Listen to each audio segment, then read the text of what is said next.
Hello everyone, I'm Mr. Night Story, and welcome to tonight's journey toward peaceful sleep.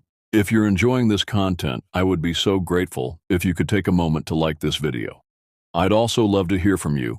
Please feel free to share in the comments where you're watching from and what time it is there. Your kind support truly helps me continue creating these relaxing experiences for you. Now, please make yourself comfortable as we gently begin tonight's journey to restful sleep.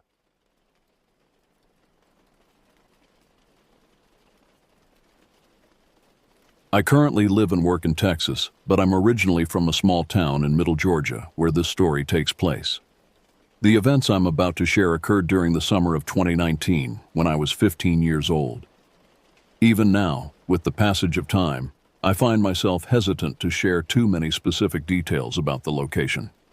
The area contains significant archaeological finds, and the landowner, a private, cautious man named Mr. Hodges, has legitimate concerns about trespassers disturbing the sites or government officials showing up to claim the land.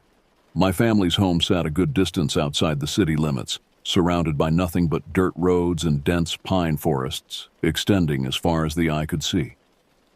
Our neighbors were scattered and sparse, their properties separated by acres of undeveloped wilderness. The isolation fostered a certain independence in those who lived there, particularly in the children who grew up exploring the woods. Summer in Middle Georgia brings suffocating humidity and fierce thunderstorms, but it also heralds the annual mullet run, when schools of fish migrate upriver from the ocean to spawn. For locals like us, this natural cycle dictated the rhythm of our summer activities. Each year, from late June through August, my father would spend nearly every free moment at a particular sandbar on the Oconee River, fishing rod in hand, waiting for the silver flash of mullet beneath the water's surface. The journey to this fishing spot began where a dirt road ended and a logging trail started. My aunt and uncle's modest farmhouse stood on the left side of this junction, while my cousin Jake lived in a smaller home on the right. The trail meandered through planted pines and ancient hardwoods, eventually opening onto a pristine sandbar that curved alongside the languid river. The land between the houses and the river, over 500 acres of virtually untouched wilderness, belonged to Mr. Hodges. He had worked with my father at the paper mill years earlier, and although they weren't close friends, they shared the easy camaraderie of men who understood hard work. When my father reconnected with him through my uncle, Mr. Hodges granted our family permission to access the river through his property whenever we wished. A generous gesture that shaped my adolescence more profoundly than anyone could have anticipated. My earliest memories of the river blur together in a collage of sensory impressions. The cool slide of mud between my toes, the earthy scent of waterlogged wood, the distant chorus of cicadas that seemed to throb with the heat. I recall watching my father prepare his fishing spot with methodical precision, placing a salt block and mesh bag full of chicken scraps in the middle of the river, secured with metal poles hammered into the riverbed. This bait would attract the mullet overnight, ensuring a productive morning of fishing. The evening before a fishing expedition, our house would buzz with anticipation. My father would organize his tackle, buy night crawlers from the bait shop, and select the perfect river cane for his pole, or purchase a manufactured one if he was feeling, in his words, a little lazy. He'd pack a small cooler with sandwiches and beer, carefully check the weather forecast, and plan to leave just as the eastern sky began to lighten with dawn's first breath. Almost invariably, my mother, my younger brother Brent, and I would accompany him on these excursions.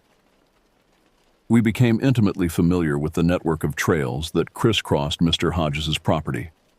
When not fishing alongside my father, we'd spend hours exploring on foot or riding four-wheelers along the logging roads, seeking out every mud hole and water crossing. In winter, when the fishing slowed, we'd still visit, breaking inch-thick sheets of ice from the watering holes and testing the limits of our mechanical toys. Sometimes we'd gather with extended family and neighbors, as many as 15 four-wheelers roaring through the trees, before converging at an old shack beside the river to build a bonfire against the night's chill. By 15, I had already spent years immersed in this landscape, yet I remained ignorant of the darker currents flowing beneath its surface. currents that would eventually pull me into experiences that defied rational explanation and left permanent impressions on my understanding of the natural world and its mysterious boundaries. The Oconee River cuts through central Georgia like a vein, carrying the lifeblood of the region's history within its silty waters. The river bears a name given by the Creek Indians who once populated its banks, though by the time I was born, their direct descendants had long since been displaced. What remained of their presence lay scattered throughout Mr. Hodges' property: pottery fragments, stone tools, and arrowheads that emerged from the soil after heavy rains, like messages from a forgotten time. Mr. Hodges understood the historical significance of these artifacts. Unlike many landowners who might have sought to profit from such discoveries, he preferred to protect them through obscurity. "The government takes what it wants," he once told my father, "and what they don't take, tourists destroy." This philosophy of preservation through isolation applied to the land itself as well as its historical treasures. That summer of 2019, I had developed a passionate interest in the archaeological aspects of the property. While fishing held minimal appeal for me at that age, I lacked the patience required to sit for hours watching a line. The prospect of uncovering tangible connections to the past enthralled me. With my parents' blessing and Mr. Hodges' permission, I would often separate from the family once we reached the sandbar, disappearing into the woods for hours of solitary exploration. My father harbored no worries about these extended absences. "That boy belongs to the woods more than he does to us," he'd tell visitors with a mixture of pride and bemusement. My mother's acquiescence came with conditions. I carried a substantial Bowie knife on my hip, took plenty of water, and promised to return before sunset. No cell phones ventured with me into those woods. Reception was non-existent, and I preferred the disconnection anyway. The property contained several sites of particular interest that I visited regularly. About 2 miles from the sandbar, following the curve of the river, stood what locals called rock houses, shallow caves and overhangs in the limestone bluffs where Native Americans had once sought shelter. The walls of these natural formations bore faint, weather-worn petroglyphs, geometric patterns, and stylized animal figures that had withstood centuries of erosion. Further downstream, partially submerged in a narrow section of the river, lay the remains of an indigenous fish trap, an ingenious V-shaped structure of stacked stones designed to funnel swimming fish into a collection area. Though no longer functional, the arrangement of rocks remained visible during periods of low water, testament to the engineering capabilities of people who lived there long before European settlement. These physical remnants fascinated me, but equally compelling were the changes in the forest itself, subtle variations in vegetation that hinted at former clearings where crops might have been cultivated, unusually straight lines of mature trees suggesting intentional planting, circular depressions that might once have been the foundations of structures. The landscape read like a palimpsest, each generation leaving marks that subsequent growth partially obscured but never fully erased. I approached these explorations with reverence rather than acquisition in mind. While many local kids collected arrowheads as curiosities or potential items to sell, I typically left artifacts where I found them after examination. This wasn't due to any explicit instruction, but rather an intuitive sense that removing these objects from their context diminished their significance. The river itself possessed a dual nature, providing sustenance and recreation while simultaneously harboring hidden dangers. Its placid surface concealed strong undertows in certain bends, and the clarity of the water often made depths deceptive. Local lore included accounts of swimmers who had misjudged these hazards with fatal consequences. My father had impressed upon me early the importance of respecting the river's power, teaching me to read its surface patterns and recognize warning signs. During the summer months, the Oconee's main channel remained reasonably navigable, but countless tributary creeks feeding into it could transform from trickling streams to raging torrents within hours after a heavy rainfall in the watershed. These flash floods reshaped the smaller watercourses, exposing new archaeological finds while burying others beneath fresh layers of sediment. It was in one such creek bed, temporarily dry during a mid-July drought, that I made my first significant discovery of that summer. A perfectly preserved clay pot, small enough to cup in my hands, its exterior decorated with intricate impressed patterns. I photographed it carefully from multiple angles, noted its location, and reluctantly reburied it. The temptation to take it home was strong, but stronger still was my growing conviction that these artifacts belonged to the land itself. The creek bed yielded other treasures over subsequent explorations: stone pestles worn smooth from grinding grains, pottery shards with distinct rim patterns, and once a ceremonial pipe fragment carved from soapstone. Each discovery deepened my connection to the people who had once called these woods home and fueled my desire to uncover more of their story. As July progressed, I began to venture farther from the familiar trails, mapping new routes in a small notebook I carried. My confidence in navigating the wilderness grew, as did my parents' trust in my self-sufficiency. Yet despite my increasing familiarity with Mr. Hodges' property, certain areas remained unexplored, most notably the northwestern section, where the terrain became more rugged and the forest noticeably denser. Locals rarely mentioned this region specifically, but when they did, their comments carried a subtle undercurrent of caution. My uncle once remarked that it was poor hunting ground, despite the abundant deer tracks visible along its perimeter. Jake, my cousin, more bluntly advised me to stay where the sun can find you when I expressed interest in exploring those deeper woods. At 15, such vague warnings carried little weight against my curiosity. I interpreted their reluctance as adult overprotectiveness or perhaps territorial instincts, keeping prime exploration grounds for themselves. The northwestern woods beckoned with promises of undiscovered sites and artifacts, their very inaccessibility suggesting reduced chances of prior disturbance. I couldn't have known then how profoundly a single excursion into those avoided reaches would alter my perception of the land I thought I knew, or that some discoveries once made cannot be reburied or forgotten, no matter how desperately one might wish to do so. By mid-July, a familiar pattern had established itself. 3 or 4 days each week, my father would announce his intention to visit the river the following morning. Dawn would find our pickup truck bouncing down the rutted dirt road, fishing gear rattling in the bed. We'd park at the trailhead near my uncle's house, unload the equipment, and trek the half-mile to the sandbar, arriving just as the morning mist began to lift from the water's surface. My father and brother would settle into the serious business of fishing, while I might swim for an hour or so before growing restless. Then, with a casual wave and a promise to return by late afternoon, I would set off into the woods, my rolled-up jeans and straw hat lending me the appearance of a modern-day Huckleberry Finn. On the morning of July 17, 2019, this routine played out as usual, though with one significant deviation. Before leaving the sandbar, I helped my father place a fresh salt block and replenish the chicken feed in the river, heavier work than usual due to the summer heat having intensified the growth of algae on the rocks, making them treacherously slippery. After completing this task, I rinsed off in the shallows, allowed myself to dry in the strengthening sun, then pulled on my jeans and prepared to depart. "Don't go getting lost," my father called, his attention already returning to his fishing line. "Never do," I replied with the casual confidence of youth. My brother Brent, 2 years my junior but already showing promise as an angler, didn't look up from his bobber. "Bring back something cool," he said, referring to my habit of occasionally returning with interesting rocks or unusually shaped pieces of driftwood. I filled my canteen from the cooler, secured my knife sheath to my belt, and set off along the eastern trail, the route I typically took to begin my explorations. The day promised to be brutally hot, with temperatures forecasted to reach the high 90s by afternoon. Already the humid air clung to my skin like a damp cloth.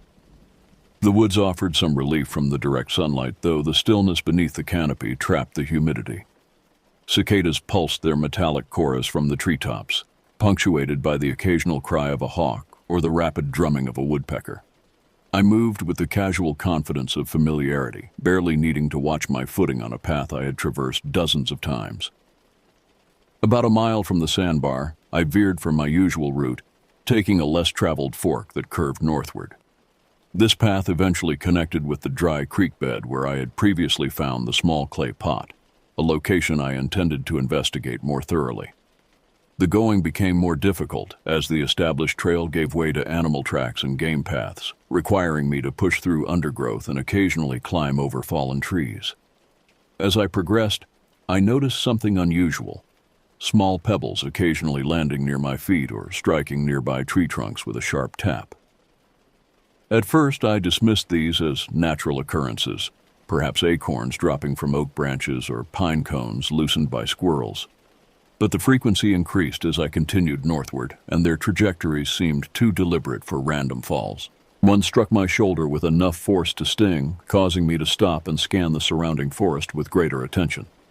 The woods appeared empty of human presence, and I detected no movement beyond the normal stirring of leaves and the intermittent breeze.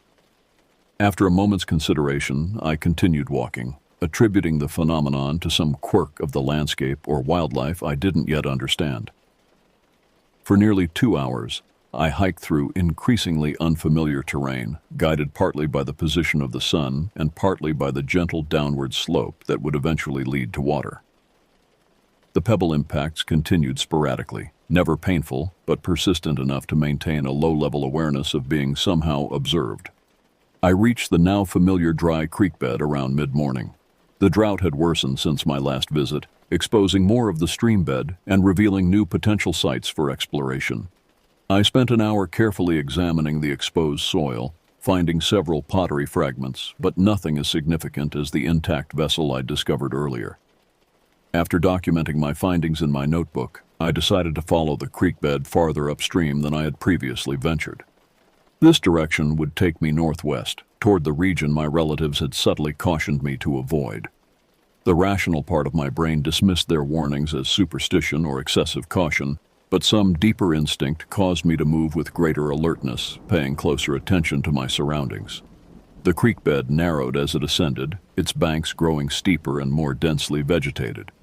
The forest composition gradually shifted from predominantly pine to a greater mixture of hardwoods, mature oaks, hickories, and gnarled sweet gums, whose spreading roots often breached the creek's banks. The quality of light changed too, becoming more diffuse and green-tinged as the canopy thickened overhead. About 3 miles from the sandbar, I encountered a natural barrier, a section where the creek bed dropped nearly 3 feet in a small waterfall-like formation. When flowing, this feature would have created a pleasant cascade, but in the current drought, it presented merely a vertical wall of packed clay and embedded stones. I was considering whether to climb this obstacle or turn back when something caught my eye. A glimpse of worked stone partially embedded in the creek bank just below the drop-off. Crouching for a closer look, I realized I was looking at a projectile point, not a common arrowhead, but something larger and more substantial. With careful fingers, I extracted it from the surrounding soil. It was approximately 3 inches long and expertly crafted from a deep purple stone, possibly jasper or a similar material. The point was remarkably intact, showing none of the damage typically found in discarded or lost specimens. Its edges remained sharp enough to demand careful handling, and the base showed the characteristic fluting of Clovis-style points, potentially making it thousands of years old. The discovery filled me with elation. This was by far the most perfect specimen I had ever encountered, its craftsmanship and preservation exceptional. I turned it carefully in my hands, admiring the skill required to shape such resistant material with primitive tools, marveling at the thought that I was the first person to hold this object since its maker had last touched it millennia ago. So absorbed was I in examining this treasure that several moments passed before I became aware of a change in my surroundings. The cicadas had fallen silent. The background rustle of small animals moving through underbrush had ceased. The forest held its breath in a stillness that seemed profoundly unnatural. I looked up from the spearhead, and that's when I saw it. Standing approximately 30 feet away, partially concealed behind the broad trunk of a mature pine, was a figure that defied immediate categorization. My first incoherent thought was that another hiker had wandered into the area, but this impression lasted only a fraction of a second before my brain registered the wrongness of what I was seeing. The figure stood at least 7 feet tall, possibly taller, its massive frame dwarfing the surrounding vegetation. From what I could discern, it was covered in coarse, matted hair or fur of a rusty reddish-brown color that seemed to absorb rather than reflect the dappled sunlight filtering through the canopy. The build suggested tremendous muscular strength, particularly across the shoulders and chest. tapering to a narrower waist and long, powerful limbs. But it was the face that arrested my attention most completely, a countenance that seemed simultaneously human and not human. The features were arranged in recognizable proportions but appeared weathered and ancient, the skin leathery and deeply lined. Beneath heavy brow ridges, eyes regarded me with unmistakable intelligence and awareness. Those eyes disrupted any attempt to classify this as a known animal. They weren't the dull, instinct-driven gaze of a bear or other large mammal, but windows to a consciousness that evaluated and considered. When a shaft of sunlight momentarily illuminated them, they reflected a peculiar greenish-gold color that reminded me of a predator's eyeshine, though with a quality entirely different from any wildlife I had encountered. The moment stretched between us, neither moving nor speaking. No threatening gesture came from the figure. It simply observed me with what I can only describe as intense curiosity. I remained frozen in place, the spearhead still clutched in my hand, my breathing shallow and controlled despite the hammering of my heart. Time became elastic and unreliable. What might have been 10 seconds felt like minutes as we regarded each other across that small clearing. The surrounding forest maintained its unnatural silence, as though all other creatures held their breath alongside me. Then, acting on an impulse I cannot fully explain, I slowly crouched down and placed the purple spearhead exactly where I had found it, pressing it gently back into the soil of the creek bank. My eyes never left the figure as I performed this action. The response was subtle but unmistakable, a slight inclination of the massive head, a gesture that conveyed acknowledgement or perhaps approval. Then, with a deliberateness that suggested neither fear nor aggression, the figure turned away from me and moved deeper into the forest. Its movement contradicted what I might have expected from such a large, seemingly ponderous being. It navigated the dense undergrowth with fluid grace, making less noise than a deer would have in similar terrain. Blackberry thickets and tangled vines that would have impeded a human seemed to part before it, closing again in its wake. I remained motionless, watching until the figure disappeared from sight, then listening as the sounds of its passage gradually faded. Only when I could no longer detect any indication of its presence did I become aware that I had been holding my breath. The exhalation came as a shuddering release, accompanied by a delayed reaction of trembling in my limbs that made standing difficult. The forest around me gradually reanimated. Birdsong resumed, tentatively at first, then with increasing confidence. The background hum of insects returned. Whatever temporary spell had descended over the natural world had lifted, leaving behind only the ordinary sounds of a summer day in the woods. I glanced down at the spearhead, still visible where I'd returned it to the soil. A powerful urge to flee, to put as much distance as possible between myself and this location, competed with my scholarly interest in the artifact. After a moment's internal struggle, I decided to leave it untouched. Something about the interaction suggested that returning the object had been the right decision, and I was reluctant to disturb whatever equilibrium had been established. With a final look around the clearing, I turned and began making my way back downstream, retracing my path toward more familiar territory. My pace was measured rather than panicked. I had an instinctive sense that running would be somehow inappropriate or even dangerous in this situation. As I walked, I tried to process what I had witnessed, cycling through possible explanations. A bear standing on its hind legs. No bear moved with such bipedal fluidity or possessed that facial structure. Some unknown species of great ape. Georgia's ecosystem supported no such creatures. A human in some kind of costume or disguise. The authenticity of the being's presence defied such artificial explanation. The only conclusion that approached coherence was one I hesitated to articulate even in the privacy of my own thoughts, that I had encountered something akin to what folklore called Sasquatch or Bigfoot. Yet even this label seemed insufficient to encompass the intelligence and awareness I had perceived in those eyes. I continued homeward with a strange mixture of fear and wonder. By the time I reached the sandbar where my father and brother still fished, the experience had taken on a dreamlike quality that made me question whether it had happened at all. The familiar sight of their figures, the ordinary sounds of splashing water and casual conversation, grounded me in normalcy that made the morning's events seem increasingly improbable. "Catch anything good?" I asked, my voice sounding surprisingly steady to my own ears. My father looked up, squinting against the afternoon sun. "Dozen or so. Your brother pulled in a 5-pounder. He studied my face. "You look like you've seen a ghost. Heat getting to you?" I shook my head. "Just tired. Walked farther than usual." This answer seemed to satisfy him. He returned his attention to his fishing line, and I settled onto the sandbar, grateful for the uncomplicated company and the opportunity to collect my thoughts. That evening, back at home, I considered telling my family about the encounter, but ultimately decided against it. The experience felt too personal, too potentially disbelieved to share immediately. Instead, I lay awake long into the night, replaying the scene in my mind, searching for details I might have missed or misinterpreted.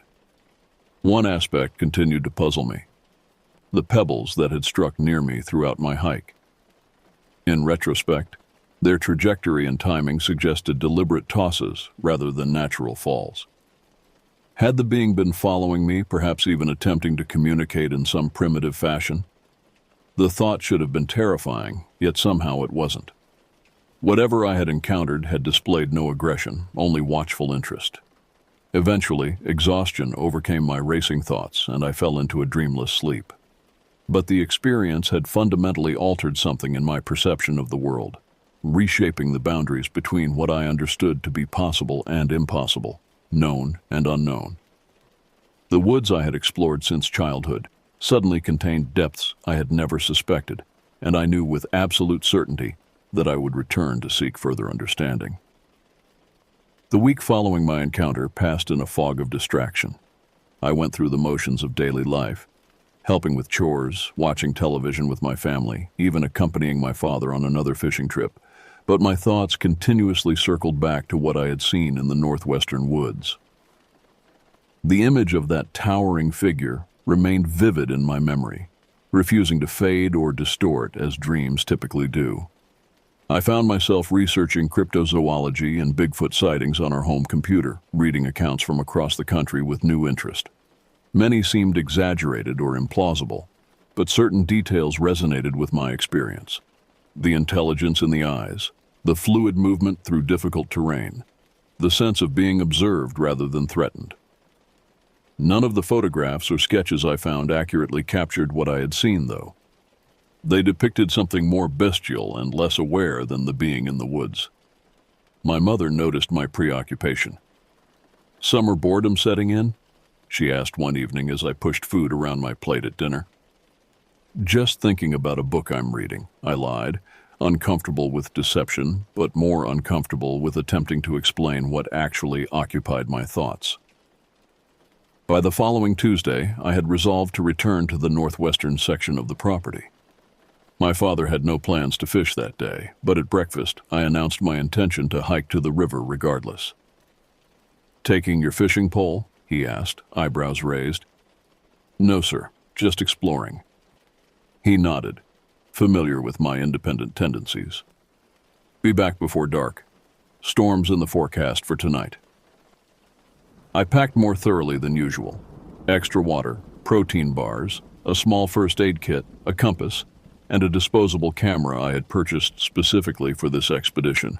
I neither expected nor particularly hoped to photograph the being I had encountered, but having the camera provided a sense of purpose and potential documentation. The hike to the creek bed followed the same route as before, though this time I moved with greater deliberation, pausing frequently to study my surroundings. About a mile into the journey, I noticed the first pebble striking a tree trunk to my right. Rather than ignoring it as I had previously, I stopped and turned toward the source of the projectile. "I know you're there," I said aloud, feeling simultaneously foolish and exhilarated. "I'm not here to cause any harm." No response came, no movement betrayed a presence in the underbrush, but when I resumed walking, the pebbles ceased temporarily. This pattern repeated several times throughout my hike, periods of pebble throwing followed by silence when I acknowledged the action verbally. I reached the dry creek bed by mid-morning and continued upstream toward the site of my previous encounter. The spearhead remained exactly where I had replaced it, partially embedded in the soil. I crouched to examine it, but made no move to touch it this time. "I left it here for you," I said to the seemingly empty forest. "It belongs here, not in someone's collection." The words felt right as I spoke them, though I had not planned this speech in advance. Something about the artifact's perfection and historical significance demanded respect that transcended personal ownership. For nearly an hour I sat beside the creek bed, occasionally speaking aloud thoughts about the forest, the archaeological sites, and my appreciation for being allowed to explore them. I consciously avoided direct references to my previous encounter, framing my monologue as though addressing the land itself rather than any specific entity. Eventually, I unwrapped a protein bar and ate it slowly, watching a pair of cardinals flit between branches overhead. The forest felt alive but unthreatening, the silence comfortable rather than ominous. When I'd finished eating, I carefully packed the wrapper away and rose to continue exploring upstream. Beyond the small waterfall formation, the creek bed narrowed further, its course winding between rock outcroppings that suggested geological forces far older than human habitation. I moved carefully, photographing interesting formations and making notes in my journal. About a quarter mile beyond my previous stopping point, I discovered a small clearing beside the creek bed, a roughly circular space where the canopy opened slightly to admit more direct sunlight. What caught my attention was not the clearing itself, but what lay within it. Carefully arranged stones forming a pattern too deliberate to be natural. The stones, ranging from fist-sized to small boulders, formed 3 concentric circles with a larger flat stone at the center. Between the circles, smaller stones created what appeared to be rays or spokes connecting the rings. The entire arrangement measured perhaps 12 feet in diameter, with the central stone elevated slightly above the surrounding ground. My first thought was that I had discovered another indigenous structure, perhaps ceremonial in nature. I approached cautiously, camera ready, and began documenting the formation from various angles. Only as I circled it did I notice something odd. The lichen growing on the stones appeared relatively fresh, suggesting the arrangement was far newer than pre-colonial times. I was contemplating this discrepancy when movement at the clearing's edge caught my eye. There, partially obscured by a thicket of mountain laurel, stood the being I had encountered before. This time my reaction contained less shock and more wonder. I lowered the camera slowly, instinctively understanding that attempting to photograph the creature would be inappropriate or possibly provocative. We regarded each other across the stone circles, neither advancing nor retreating. In daylight, with a clearer view, I could observe more details of the being's appearance. The reddish-brown hair covered most of its body but thinned somewhat on the face, revealing skin that appeared weathered and darkly tanned. The facial features suggested neither male nor female in human terms, but conveyed a maturity and weathering that implied great age. Most striking were the hands, large but distinctly hand-like, with opposable thumbs and fingers that appeared capable of fine manipulation. One such hand now rose in what seemed a deliberate gesture, not threatening, but communicative, palm forward with fingers slightly spread. Without fully understanding my own impulse, I mirrored the gesture, raising my hand in similar fashion. The being held this position for several seconds, then slowly lowered its arm. I did the same. What followed was a wordless interaction that lasted perhaps 5 minutes. The being would make a gesture, pointing to the stone arrangement, then to the surrounding trees, then to itself, and pause as though conveying information. I would nod or occasionally respond with my own gestures, feeling as though I was participating in a conversation whose syntax remained just beyond my comprehension. Eventually, the being made a sweeping motion toward the western horizon, where darkening clouds suggested the approach of the predicted storm system. Then it looked directly at me and repeated the gesture with greater emphasis. The meaning seemed clear, a warning about the weather, an advisement to return to safety before the storm arrived. I nodded my understanding and gathered my backpack, preparing to depart. Before leaving, I turned toward the stone arrangement and made a small bow, an improvised sign of respect for whatever significance it held. When I looked up, the being had already retreated several yards into the forest. It paused, visible only as a darker shadow among the trees, then continued moving with that same fluid grace I had observed previously, disappearing into the depths of the woods. The return journey passed without incident, though I noticed dark clouds building more rapidly than expected. About a mile from the trailhead, large raindrops began to penetrate the canopy, and thunder rumbled in the distance. I increased my pace, reaching my uncle's house just as the storm broke in earnest. My uncle was on his porch, watching the approaching weather. "Cutting it close," he observed as I jogged up his driveway. "Your dad called. Said to tell you to wait here if the rain caught you." I nodded, grateful for the shelter and the chance to gather my thoughts before returning home. As we sat watching the downpour, my uncle seemed to study me with unusual intensity. "You been exploring up northwest?" he asked casually, though something in his tone suggested the question held greater significance. I hesitated before answering. "Yes, sir, following the dry creek that runs up that way." He nodded slowly, his weathered face revealing nothing of his thoughts. "Find anything interesting?" "Some stone formations," I replied cautiously. "Looked man-made." He sipped from a mug of coffee. "That land's got history, more than most folks know or talk about." I waited, sensing he had more to say, but he lapsed into silence, watching the rain bend the branches of nearby pines. After several minutes, he spoke again, his voice lower. "Best to leave things as you find them out there. Show respect." His eyes met mine. "The woods notice how you treat them." The phrasing sent a chill through me despite the summer heat. Before I could formulate a response, he stood and stretched. "Rain's letting up. I'll drive you home in the truck." The conversation ended there, but his words lingered in my mind long afterward, carrying implications I was only beginning to understand. The storm that had cut short my expedition lingered over the region for 3 days, dropping nearly 7 inches of rain and causing localized flooding. The Oconee River rose 4 feet above its normal summer level, transforming the gentle current into a churning, debris-laden flow that made fishing impossible. I used this enforced break from outdoor exploration to organize my thoughts and research. On Wednesday afternoon, when my parents and brother had gone into town for groceries, I visited our local library to investigate the historical records of the area, specifically focusing on indigenous settlements and any unusual reports from early European settlers. Mrs. Wilson, the elderly librarian who had known me since I was a toddler, seemed surprised by my sudden interest in local history, but directed me to the relevant section without questioning my motives.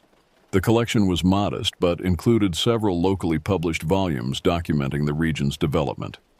In Early Settlements of Baldwin County, I found brief mentions of the Creek and Cherokee peoples who had inhabited the Oconee River Basin before being forcibly relocated during the 1830s. One passage particularly caught my attention. Traders and early missionaries reported that certain areas along the river were considered sacred or restricted by indigenous populations. One such location, described as lying where the water falls twice before joining the main flow, was said to be protected by guardian spirits who would punish trespassers. Such beliefs were dismissed by settlers as superstition designed to protect hunting grounds or valuable resources.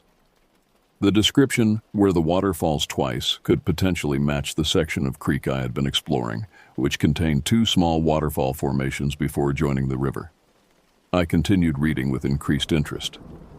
Another volume, Folklore of Central Georgia, contained a chapter on unexplained phenomena reported by settlers and later residents. Most accounts were typical ghost stories or exaggerated tales of natural events, but one entry from 1891 stood out. H. Blackwood, a surveyor mapping timber resources, reported encountering a man-like creature of excessive stature and primitive appearance while working in the northwestern forests of the county.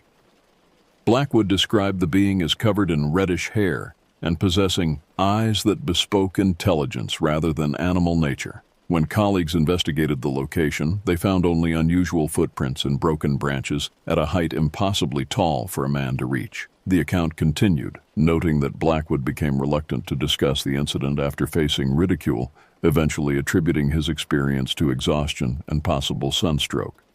However, the author observed that several logging operations in the area were subsequently abandoned under unclear circumstances, with workers citing equipment damage and general unease. I carefully copied these passages into my notebook, noting the striking similarities to my own experiences. The research provided context that both validated my encounters and deepened their mystery, suggesting that whatever I had seen was not only real, but had been interacting with humans in the region for generations. When the rain finally ceased on Friday morning, the forest remained too waterlogged for comfortable exploration. By Saturday, however, conditions had improved enough for my father to suggest another fishing trip, noting that the high water might bring different species within reach. I agreed readily, eager to return to the river, though my motivations had shifted from archaeological interest to the hope of another encounter with the forest being. We arrived at the sandbar around 8 o'clock, finding it partially submerged by the elevated water level. Debris from upstream, branches, leaves, and occasionally entire logs, floated past at a concerning speed. "River's angry today," my father observed, setting up his equipment on higher ground. "Stay clear of the deep water if you go wandering." I promised caution and helped him secure his gear before setting off. Rather than taking my usual route, I followed the riverbank downstream, intending to circle back toward the northwestern section via a different approach. The recent flooding had transformed the landscape, exposing roots and reshaping the shoreline. In several places, freshly fallen trees created obstacles that required careful navigation. About a mile downstream, I discovered something unexpected, a section of bank that had collapsed entirely, revealing a stratified cross-section of soil and embedded objects. Archaeological sites created by erosion are not uncommon along rivers, but the clarity of this exposure was remarkable. I approached carefully, mindful of the unstable ground, and examined the vertical face of exposed earth. Distinct layers marked different periods of deposition, the darkest containing charcoal fragments suggesting human habitation. Embedded within this layer were numerous artifacts, pottery shards, stone tools, and what appeared to be bone fragments, possibly from food preparation. What captured my attention most forcefully, however, was a horizontal line of unusual stones set into the soil about 4 feet below the surface. Each stone, there were 7 visible in the exposure, had been worked into a roughly cylindrical shape with a hollow center, creating something like stone beads, approximately 2 inches in diameter. They had been placed side by side in what was clearly a deliberate arrangement rather than a random deposit. I photographed the exposure carefully, then extracted my notebook to sketch the arrangement.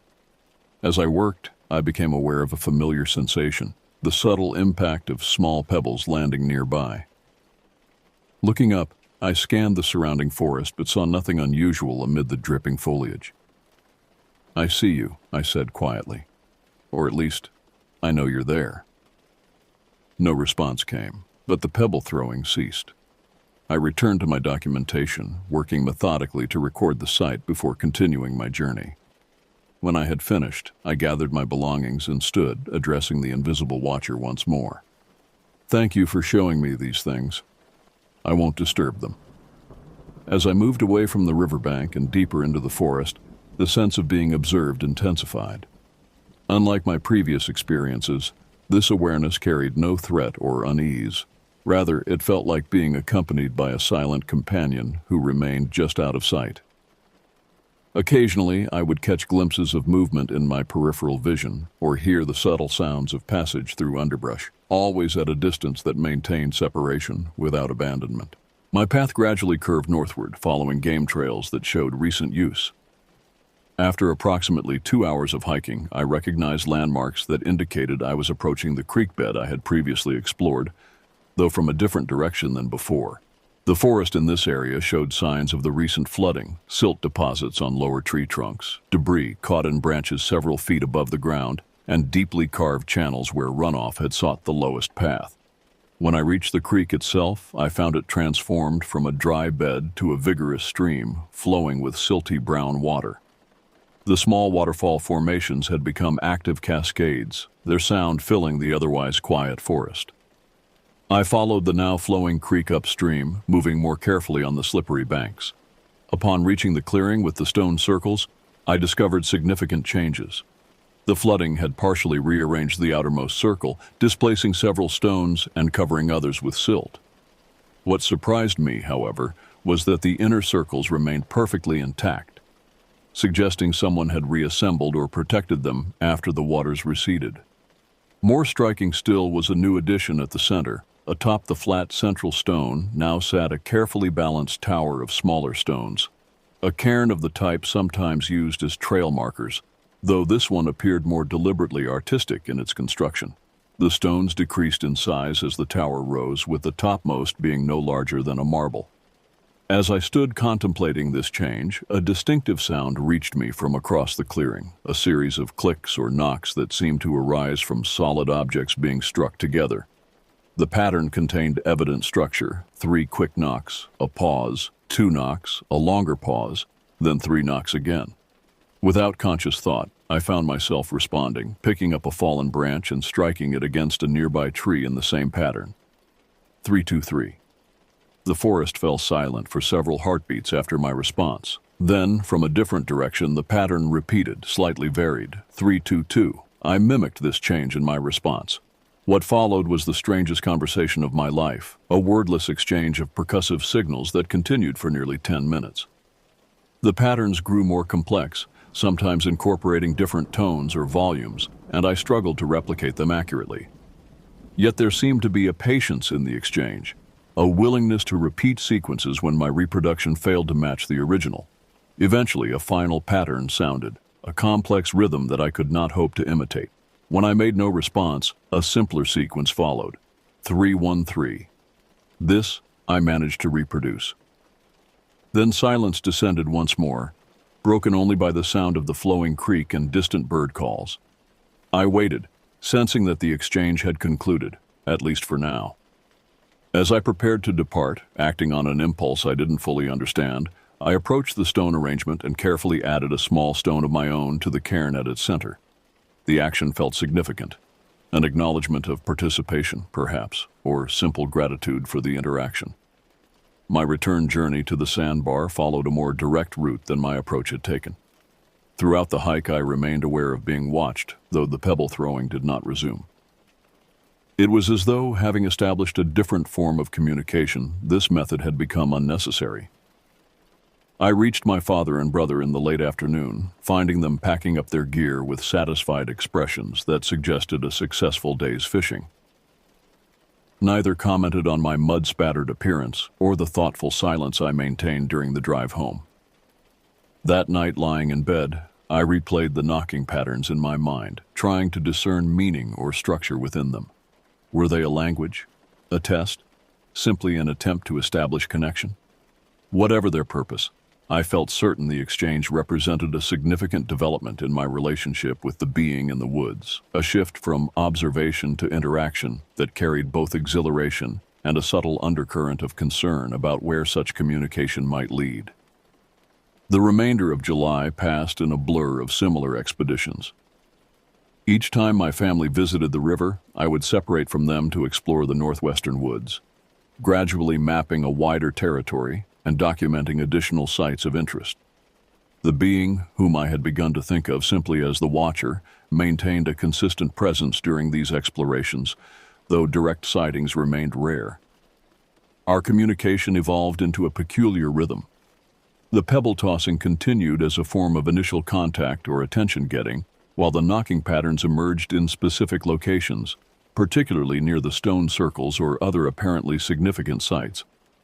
I began experimenting with initiating these exchanges rather than merely responding, and occasionally received answers to my overtures. By early August, I had compiled a small catalog of knocking patterns and their apparent contexts, noting that certain sequences seemed to correspond to specific locations or times of day. The 3-2-3 pattern, for instance, frequently occurred near water, while a more complex 5-3-1-2 sequence typically sounded near ridgetops or elevated positions. What remained unclear was whether these constituted a true language or merely signaling behaviors.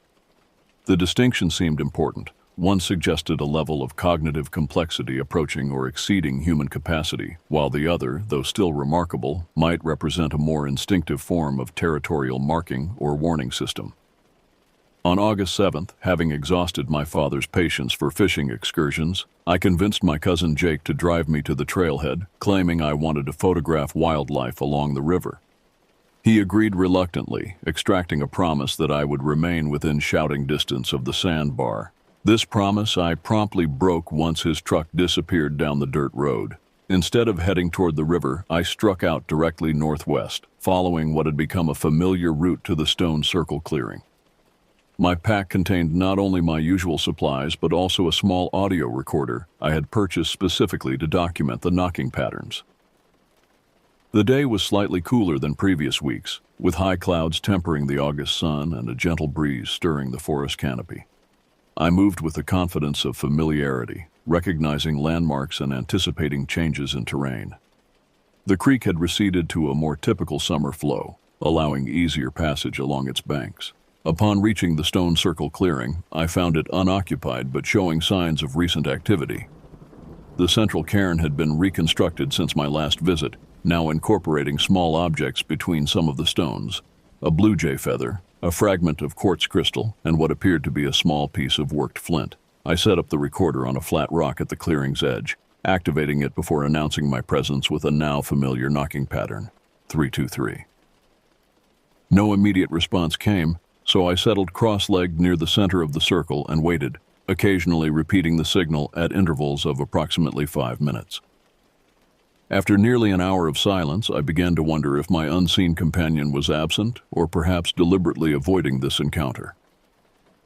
As I was considering whether to relocate, a different sound reached me.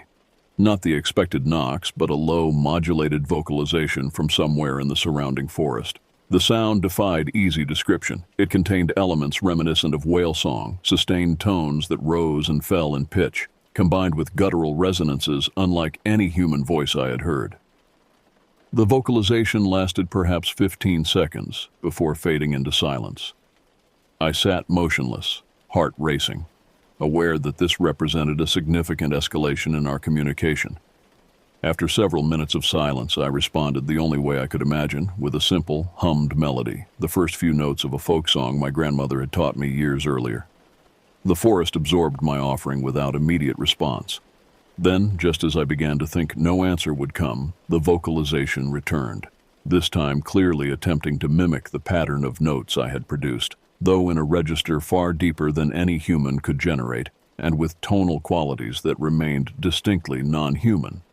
What followed was an exchange similar to our previous knocking conversations, but infinitely more complex.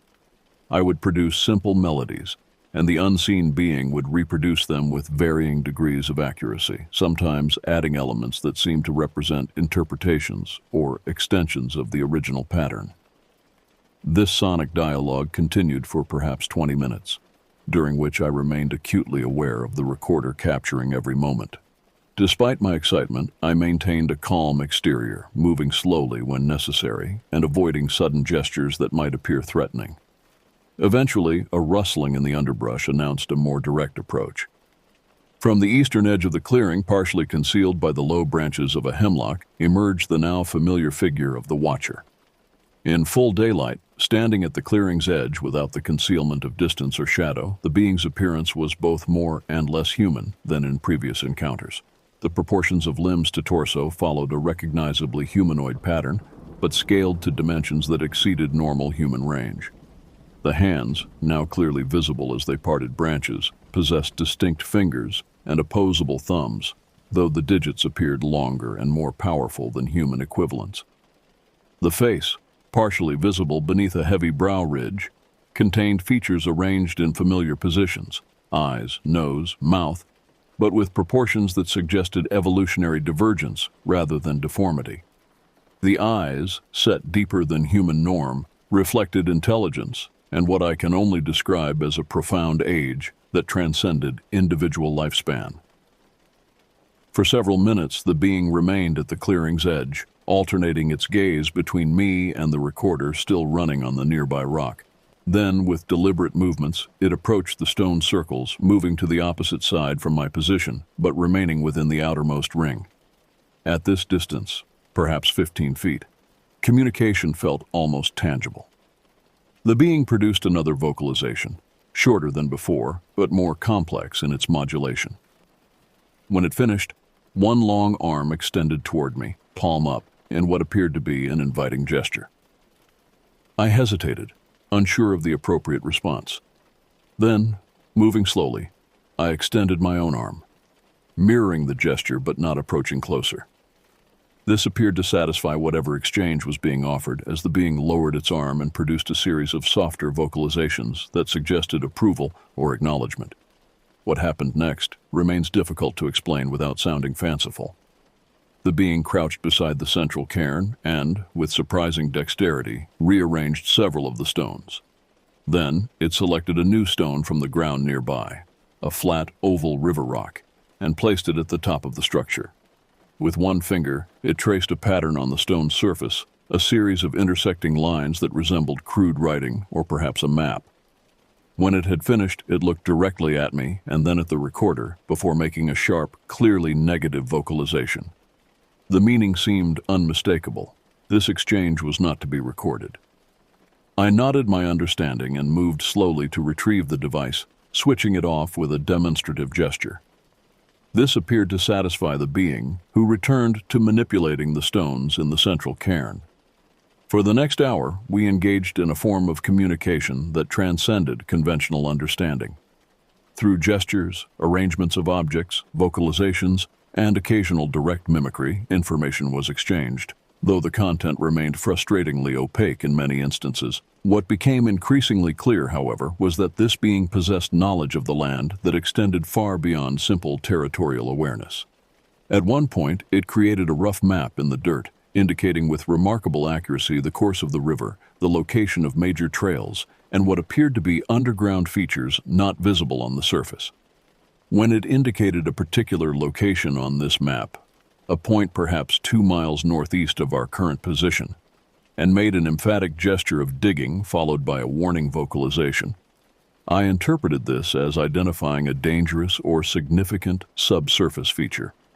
The location corresponded roughly with an area local hunters avoided due to unexplained equipment failures and disorientation.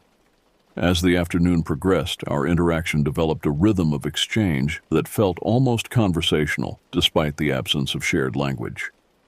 I would indicate curiosity about a feature on the improvised map, and the being would respond with gestures or vocalizations that conveyed additional information, sometimes accompanied by pantomimed warnings or approvals. Eventually, the angle of sunlight filtering through the canopy indicated approaching evening. The being seemed to notice this simultaneously with me, glancing skyward before beginning what felt like a concluding interaction. It dismantled the cairn with careful movements, returning each stone to a specific position within the larger circle arrangement. The blue jay feather it handed to me directly, an offering I accepted with a small bow of acknowledgement. Then, with a final vocalization that somehow conveyed both farewell and continuity, it retreated to the forest edge. Before disappearing completely into the undergrowth, it paused to look back, a gesture so humanly recognizable that it momentarily collapsed the sense of otherness that had defined our interaction. I remained in the clearing until certain of the being's departure, then gathered my belongings and began the return journey. The recorder in my pack represented a treasure of potential evidence, though I already harbored doubts about sharing it with others. Something about the interaction had established a sense of mutual trust that public disclosure would violate. My cousin was waiting at the trailhead, his expression indicating annoyance at my later-than-promised return. "Find anything worth photographing?" he asked as I climbed into his truck. "More than I expected," I replied truthfully, though I offered no elaboration. Later that night, listening to the recording in the privacy of my room, I was simultaneously elated and disturbed by what I heard. The vocalizations were clearly present, undeniable evidence of something beyond conventional explanation.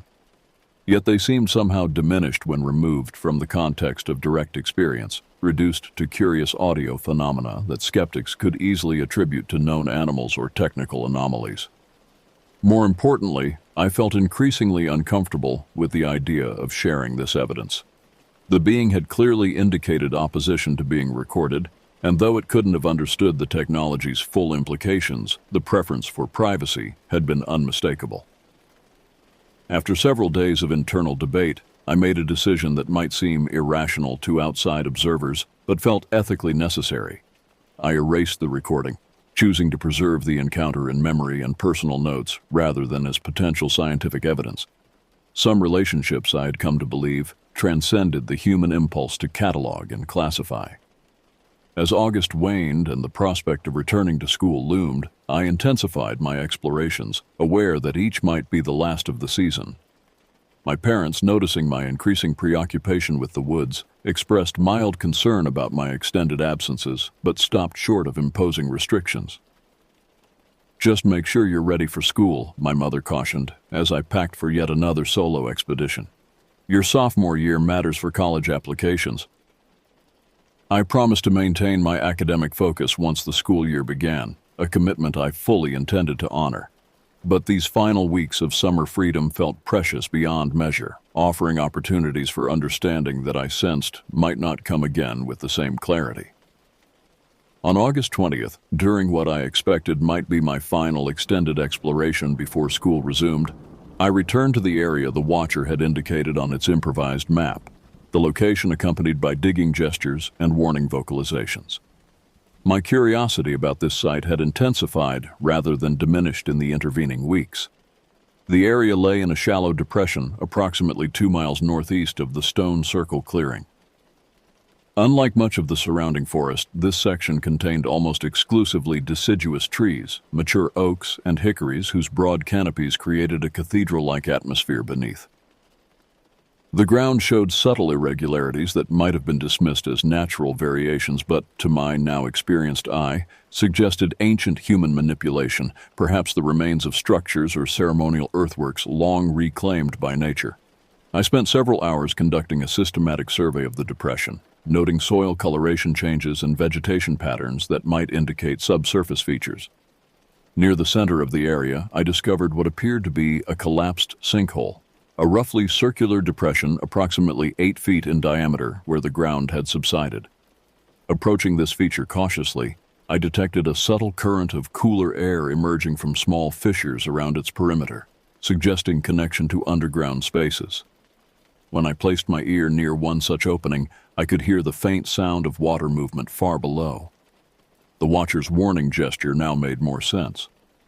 This area likely contained extensive cave systems or underground waterways that could pose serious dangers to anyone attempting excavation or even walking carelessly across the thin surface crust. As I documented the site in my notebook, I became aware of the now familiar sense of being observed. Looking up, I was unsurprised to find the watcher standing at the depression's edge, partially concealed by a massive oak, but making no particular effort to hide its presence.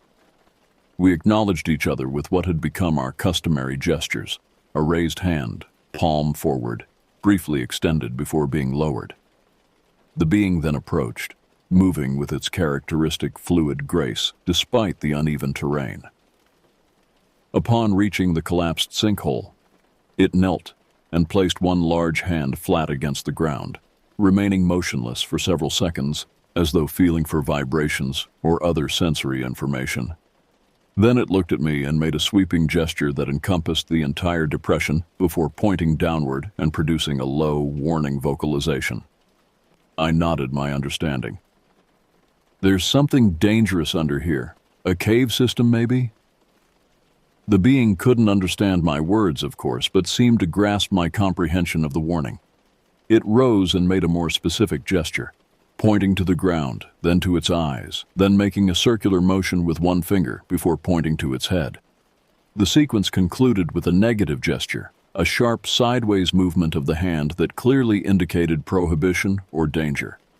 I interpreted this as a warning about disorientation or confusion, perhaps gases in the caves below that could affect perception or consciousness. "People get lost down there," I suggested, "or the air makes them sick." The being repeated the negative gesture with greater emphasis, then added a new element, placing both hands beside its head and mimicking what appeared to be sleep or unconsciousness. "It kills people," I concluded. "The air or something down there is deadly." This interpretation appeared to satisfy the being, who nodded in what seemed remarkably human affirmation. Then it gestured for me to follow and moved away from the sinkhole toward the depression's eastern edge. I followed at a respectful distance, curious about this unprecedented invitation. The being led me approximately 200 yards to a massive fallen oak whose root system had torn free of the earth, creating a natural wall of soil and tangled roots. Here it stopped and pointed to a specific section of the exposed root mass. Initially, I saw nothing significant, just the expected tangle of woody roots and clinging soil. Then, as I looked more carefully, I noticed something unnatural embedded among the roots, white objects with unmistakably regular shapes. Moving closer, I realized with a shock that I was looking at human bones, a partial skeleton including what appeared to be a rib cage and several long bones, presumably arms or legs. The remains had been within the root system for considerable time, as smaller roots had grown through and around the bones, securing them within the tangled mass. The being watched my reaction carefully, then made a series of gestures indicating the sinkhole area, followed by the sleeping motion and finally pointing to the bones. The meaning seemed clear. These remains represented a victim of whatever hazard lurked beneath the forest floor. The discovery raised immediate questions about proper reporting of human remains, but also concerns about protecting both the archaeological sites and the watcher itself from the intrusion that would inevitably follow official investigation. I stood motionless, processing these conflicting obligations. The being seemed to sense my dilemma. It made another gesture, pointing to the bones, then to the earth, then making a covering motion with both hands. Then it looked at me questioningly. "You want me to rebury them?" I asked, though I knew the words themselves meant nothing to my companion. "To leave them undisturbed?" The being repeated the covering gesture, then added a new element, pointing to itself, then making a circular motion that encompassed the entire forest before touching its chest. I interpreted this as expressing some form of responsibility or stewardship for the area. After careful consideration, I nodded agreement. The remains appeared old, possibly decades rather than years, and disturbing them would lead to investigations that might threaten both the archaeological treasures and the being itself. While I recognized the ethical complexity of the decision, I felt that respecting the being's evident role as guardian of this place took precedence over conventional protocols. We worked together in an unexpected collaboration, the being using its greater strength to reposition the larger sections of root mass, while I carefully covered the exposed bones with soil. When the task was complete, the site appeared natural once more, the human remains hidden but not disturbed from their resting place. As we finished, the being made a new gesture, touching its chest, then pointing to me, then sweeping its arm to include the surrounding forest before bringing its hands together in what appeared to be a symbol of connection or alliance. The meaning felt profound, an acknowledgement of shared responsibility for protecting this place and its secrets. I mirrored the gesture, feeling the weight of this unspoken agreement. We had transcended the initial curiosity and caution that had characterized our early encounters, establishing something that, despite our profound differences, resembled mutual trust. The being nodded once more, then turned and moved away into the forest with its characteristic silent efficiency. I remained for several minutes, committing the location to memory while recognizing that I would mark it on no map and share its coordinates with no authority. Some discoveries, I had learned, carry responsibilities that transcend conventional obligations. My final weeks of summer passed without further direct encounters, though I continued to explore the accessible areas of Mr. Hodge's property. The pebble tossing and occasional distant knocking patterns persisted, assuring me of the watcher's continued presence, but our paths did not directly cross again before school resumed in early September. When my sophomore year began, I found myself drawn back to the library, now researching with greater purpose. Historical accounts of the region revealed additional context for what I had experienced. Mentions in early settlers' journals of guardian spirits in certain forests, mysterious protectors who seemed to watch over both the land and the indigenous peoples who understood their nature. One missionary's account from 1792 included a passage that resonated particularly strongly with my experiences. The natives speak of forest beings who stand as guardians of sacred places. They describe these entities as resembling men of great stature, covered in hair, who communicate through sounds and signs rather than speech.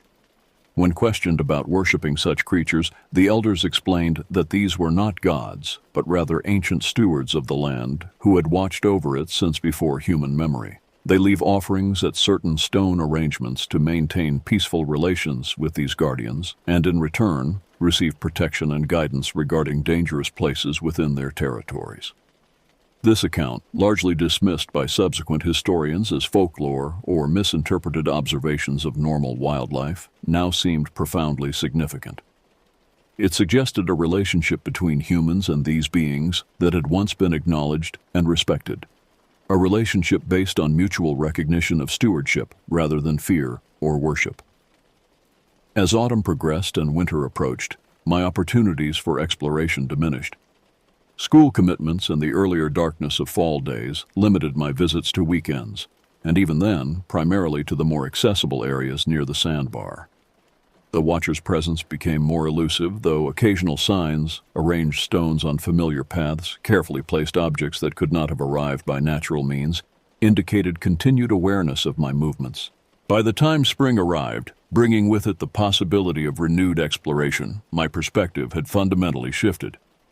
What had begun as a teenager's casual curiosity about artifacts had evolved into a profound appreciation for a broader, more complex relationship between humans, other intelligent beings, and the land itself. I continued to visit the woods throughout my high school years, though I never again experienced the direct communication that had characterized that remarkable summer. Whether the being had moved to more remote areas or simply maintained a greater distance, I could not determine.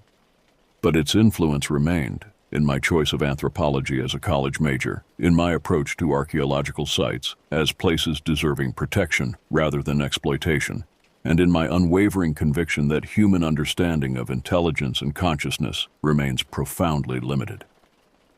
Now, as an adult working in Texas, I return to that property when possible during visits home. Mr. Hodges still owns the land, though advancing age has limited his own interaction with it. My father still fishes the sandbar occasionally, and my brother has introduced his own children to the river's pleasures. I have shared portions of my experiences with a few trusted individuals. My cousin Jake eventually admitted to his own strange encounters in those woods, and my uncle once acknowledged after several beers around a campfire that some things in those trees ain't ever been properly named by science. But the fullest account remains here, in these pages. I offer it not as evidence demanding belief or investigation, but as testimony to possibilities that extend beyond conventional understanding, to relationships between different forms of intelligence that might be reestablished if approached with respect rather than exploitation. The woods along the Oconee River hold their secrets still, protected by both human discretion and non-human vigilance. And somewhere beneath those ancient trees, I believe, the watcher continues its patient stewardship, observing, communicating in its wordless fashion, and occasionally revealing itself to those who demonstrate the capacity to see without disturbing, to learn without taking, and to respect boundaries both seen and unseen. In that silent understanding lies a wisdom our species would do well to recover, a recognition that we share this world with intelligences both similar to and profoundly different from our own, and that mutual respect may offer better pathways to knowledge than conquest or classification ever could.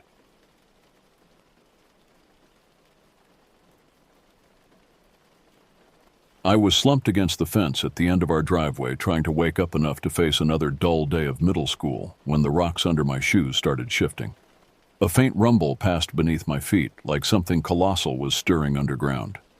Before I could process it, the mailbox beside me clattered so hard I thought it would rip off its post. My brother and sister yelped and we all stumbled backward. It was early, barely light, and the whole world seemed to wobble in a way that made my stomach feel strange. After maybe 10 seconds of this rolling tremor, everything stilled. An eerie hush swallowed the yard. no birds, no wind, like nature was stunned by what just happened. Dad rushed out of the house, his face etched with worry, muttering something about power lines. He knelt to examine the new cracks clawing through the dirt near the porch steps.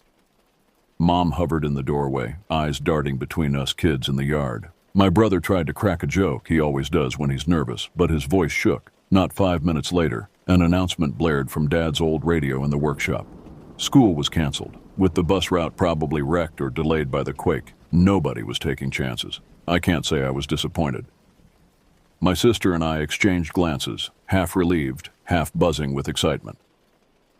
The earthquake registered 5.2 on the Richter scale, according to the emergency broadcast. Strong enough to damage some buildings downtown and crack foundations, but not devastating. Our house, perched on the outskirts of town where the mountains began to rise, had weathered the shock fairly well. A few picture frames had tumbled from walls, and Mom's prized china teacups rattled precariously on their shelf. But we'd escaped major destruction. The power flickered intermittently throughout the morning. Reception on phones was spotty at best, with towers likely damaged. Dad paced around the house with his battery-powered radio pressed against his ear, listening intently to reports of road closures and emergency response efforts. Mom inventoried our supplies, counting canned goods and bottled water, while occasionally glancing nervously at the ceiling as if expecting aftershocks to bring it down. I stood at the window, watching dust still hanging in the morning air from where the road had broken up in places. Though I'd never been through a quake before, something about this one felt different, wrong somehow. The ground had shifted in ways that seemed purposeful rather than random. I couldn't shake the feeling that the earth hadn't just moved, it had rearranged itself. Even though an earthquake is dangerous, part of me kept thinking this might mean a day free from boring math and the chance to poke around our mountainside without any grown-ups telling us no. Jackson, my best friend since I could walk, showed up not long after, practically vibrating with energy. He loved anything out of the ordinary. He didn't even knock, just burst through the front door, hollering about how a couple chimneys on his street had fallen. We huddled in the living room, talking over each other about the quake, about how maybe the old logging roads up by the ridge had caved in or something. Even my younger sister, who usually stuck to reading, seemed intrigued. Dad overheard us buzzing about the ridge and cut in, telling us to leave those weakened slopes alone. The quake, he warned, could have loosened the rocks. Mom looked equally uneasy, insisting we stay close to the house. Of course, that only fueled our determination to see the damage for ourselves. Once Dad turned his attention to the radio and Mom started fussing with the dishes, my brother and I locked eyes with Jackson. It was time. We slipped outside, telling Mom we'd just check around the yard, which was technically true. But as soon as we were a safe distance down the driveway, we veered off toward the trail that led up behind the orchard. The early morning chill clung to my jacket, and the ground felt spongy where the quake had rearranged the soil. Broken branches littered the path. Every few steps, Jackson or my brother would point out fresh cracks in the earth, some running shallow, others diving deeper, like the land had been sliced open. We reached the edge of the ridge, panting from the climb. Loose stones clattered beneath our feet, rolling down the slope. One big boulder had torn loose completely, leaving a raw gash in the hill. Even from a few yards away, it looked ominous, a dark slice in the earth, partially hidden by sagging roots and clumps of damp leaves. My sister tugged at my sleeve, saying she wasn't sure we should get too close. I remember an odd sensation in the pit of my stomach. Something about the way the ground had ripped open felt wrong. Still, I couldn't help stepping closer, trying to see if the quake had revealed anything hidden beneath the dirt. Jackson, always braver than smart, hopped forward and yanked at a clump of torn roots. He blinked, then waved us over with wide eyes. Between the muddy vines and toppled rocks lay a narrow crevice, big enough to squeeze into if you tried. A weird draft seeped out, carrying a smell I couldn't place, somewhere between old leaves and something metallic. My brother wanted to see if it went anywhere, but my sister backed away, crossing her arms tight. Just then, we heard Dad calling our names from below. He must have guessed we'd ignored his warnings. We scattered from the ridge, slipping and sliding over damp rocks until we were back on more solid ground. I glanced over my shoulder at that hidden gap in the hillside. feeling uneasy, but also strangely captivated. It felt like a secret, and if we didn't explore it, the opportunity would vanish. When we reached home, Dad scolded us, told us to stay put, and threatened chores if we kept wandering. But I couldn't stop thinking about that crevice. Even as I tried to help Mom with some cleanup and pretend I was listening to Dad talk about the biggest quake he'd ever felt, my mind drifted back to that opening. Later, I asked Jackson if he'd ever known about any cave systems up there. He shrugged, grinning in that excited way he gets whenever there's a mystery. My brother, overhearing us, started pulling out Dad's old map of the area, though it didn't show anything unusual in that spot. Mom, not fooled for a second by our apparent cooperation, reminded us we'd get grounded if we went up there again.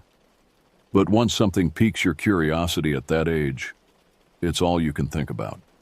The quake had ripped open a piece of our world we'd never seen before. We had to check it out. That night, while the rest of the family tried to settle down, I lay in bed, wide awake, picturing that hidden crevice under the ridge. Questions spun in my mind. How deep did it go? Was there something inside? That subtle metallic odor still lingered in my nose whenever I recalled the draft escaping from the hole. Whatever it was, I knew I wasn't going to sleep peacefully until we investigated further. And so, even though my sister warned me over and over that it was a bad idea and Dad had threatened chores for a month, I caught myself making a plan. Jackson and my brother were on board. The quake had given us an unexpected day off, and we intended to use it, no matter the risk. Before dawn the next morning, I was already awake, stuffing supplies into my backpack. A flashlight with fresh batteries, a water bottle, some granola bars, a small first aid kit I'd pilfered from the bathroom cabinet, a pocket knife that had been a birthday gift from my uncle. I even thought to bring a ball of string, remembering a story I'd once read about explorers using it to find their way back through a labyrinth. Jackson appeared at my window just after 6, his face flushed with excitement. My brother joined us in the hallway, tiptoeing past our parents' bedroom. His hands trembled slightly as he clutched his own flashlight.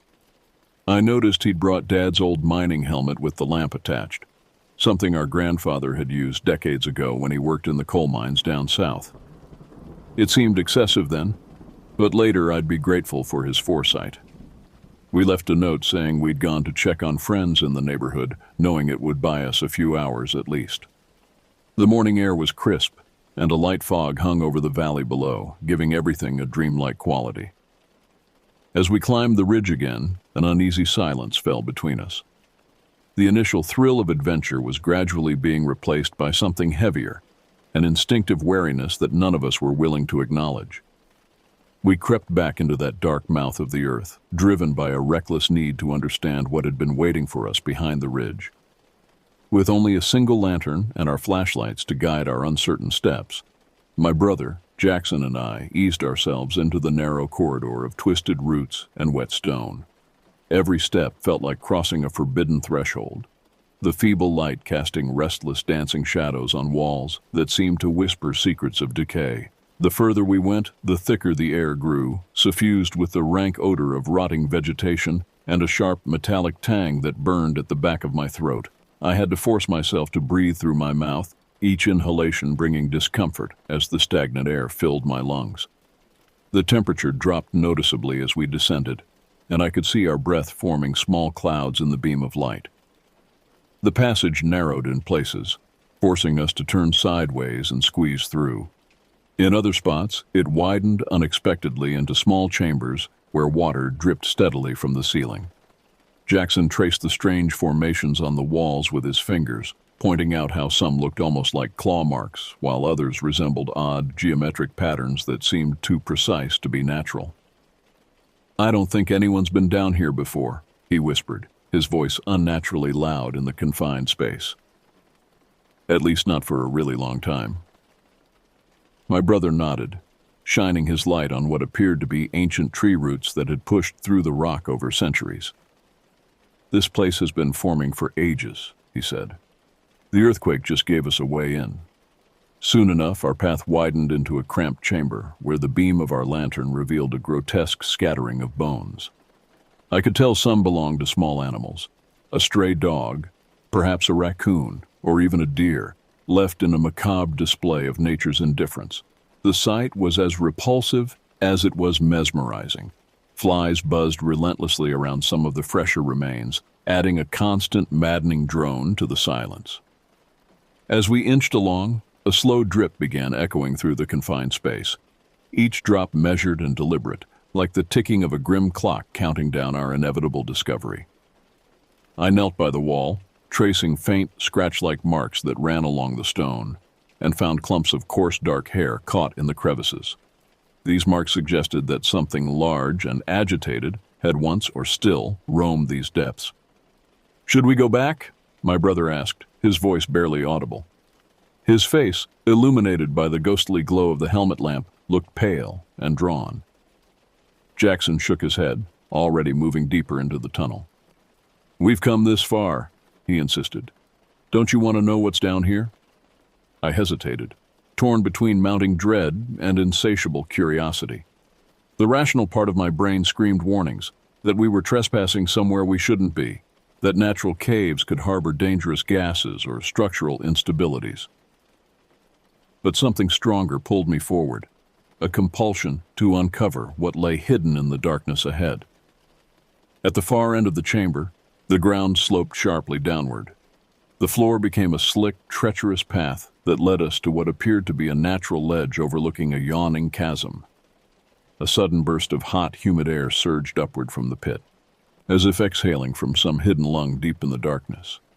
Jackson fumbled with a ragged scrap of cloth he'd soaked in lighter fluid until we managed to ignite it into a makeshift torch.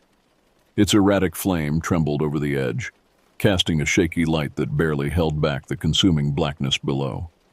The chasm seemed to stretch downward endlessly, its depth impossible to gauge with our limited light sources.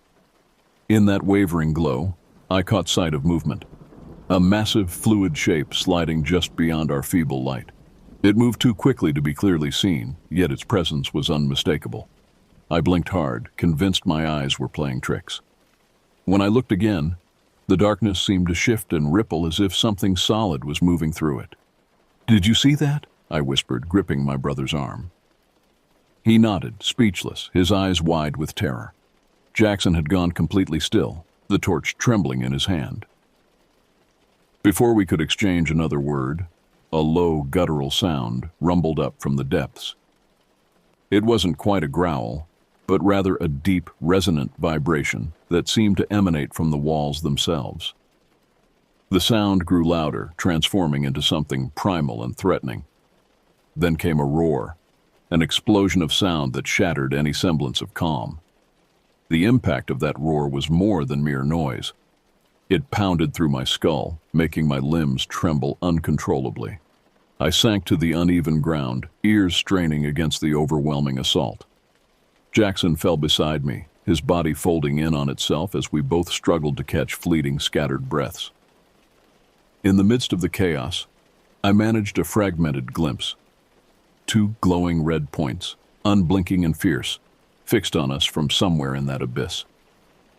For what felt like an eternity, time slowed as the sound and sight merged into a single horrifying moment. Every instinct screamed at me to run, yet I remained frozen, ensnared by the sheer force of that sound, an oppressive, all-consuming vibration that robbed me of thought. The presence below was undeniable, its power magnified by the darkness that cradled it. I knew then that whatever lurked below was far beyond anything our wild imaginations could have conjured. Struggling against the paralysis that held me, I forced my aching body to shift, determined to drag myself away from that cursed ledge. But the roar continued, echoing off the walls of the cavern like a promise that this was only the beginning. With every pulse of that terrible sound, the chasm seemed to pull us in deeper, into a nightmare that we had only just begun to understand. The ground beneath us vibrated with increasing intensity. Small pebbles danced across the stone floor, and larger rocks began to break loose from the ceiling. The earthquake had weakened the structural integrity of the cave, and now something, whether the creature's roar or some natural seismic aftershock, was causing it to collapse. "We need to get out! Now!" my brother screamed over the deafening noise, pulling at my jacket with desperate force. I don't remember the exact moment when we realized we had to run, only that the creature's roar shattered every thought of courage we'd mustered. My brother's grip on my arm tightened as we scrambled up the treacherous slope, the slick, uneven ground turning every step into a desperate fight for survival. I could barely hear anything over the pounding in my ears, a relentless ringing that felt like it was hammering my skull. Every fiber of my being screamed to move, and yet fear paralyzed me for split seconds before adrenaline forced my limbs into action. The cavern behind us was filled with unearthly sounds. That terrible roar, still reverberating off the stone walls, haunted my every step. Rocks tumbled down around us as the ceiling began to give way. A large boulder crashed down inches from Jackson's head, showering us with sharp fragments that cut into exposed skin. The tunnel seemed different, longer, more convoluted than it had during our descent. Had we taken a wrong turn? I fought against rising panic as we raced through narrowing passages, our lights bouncing wildly off glistening walls that seemed to close in with each passing second. "This way," my brother shouted, yanking me toward a crevice I didn't recognize. "I can feel air moving." We squeezed through the tight opening, scraping skin and tearing clothes. Behind us, an ominous rumble signaled that sections of the cave were collapsing. The air grew thick with dust, making it nearly impossible to breathe without coughing.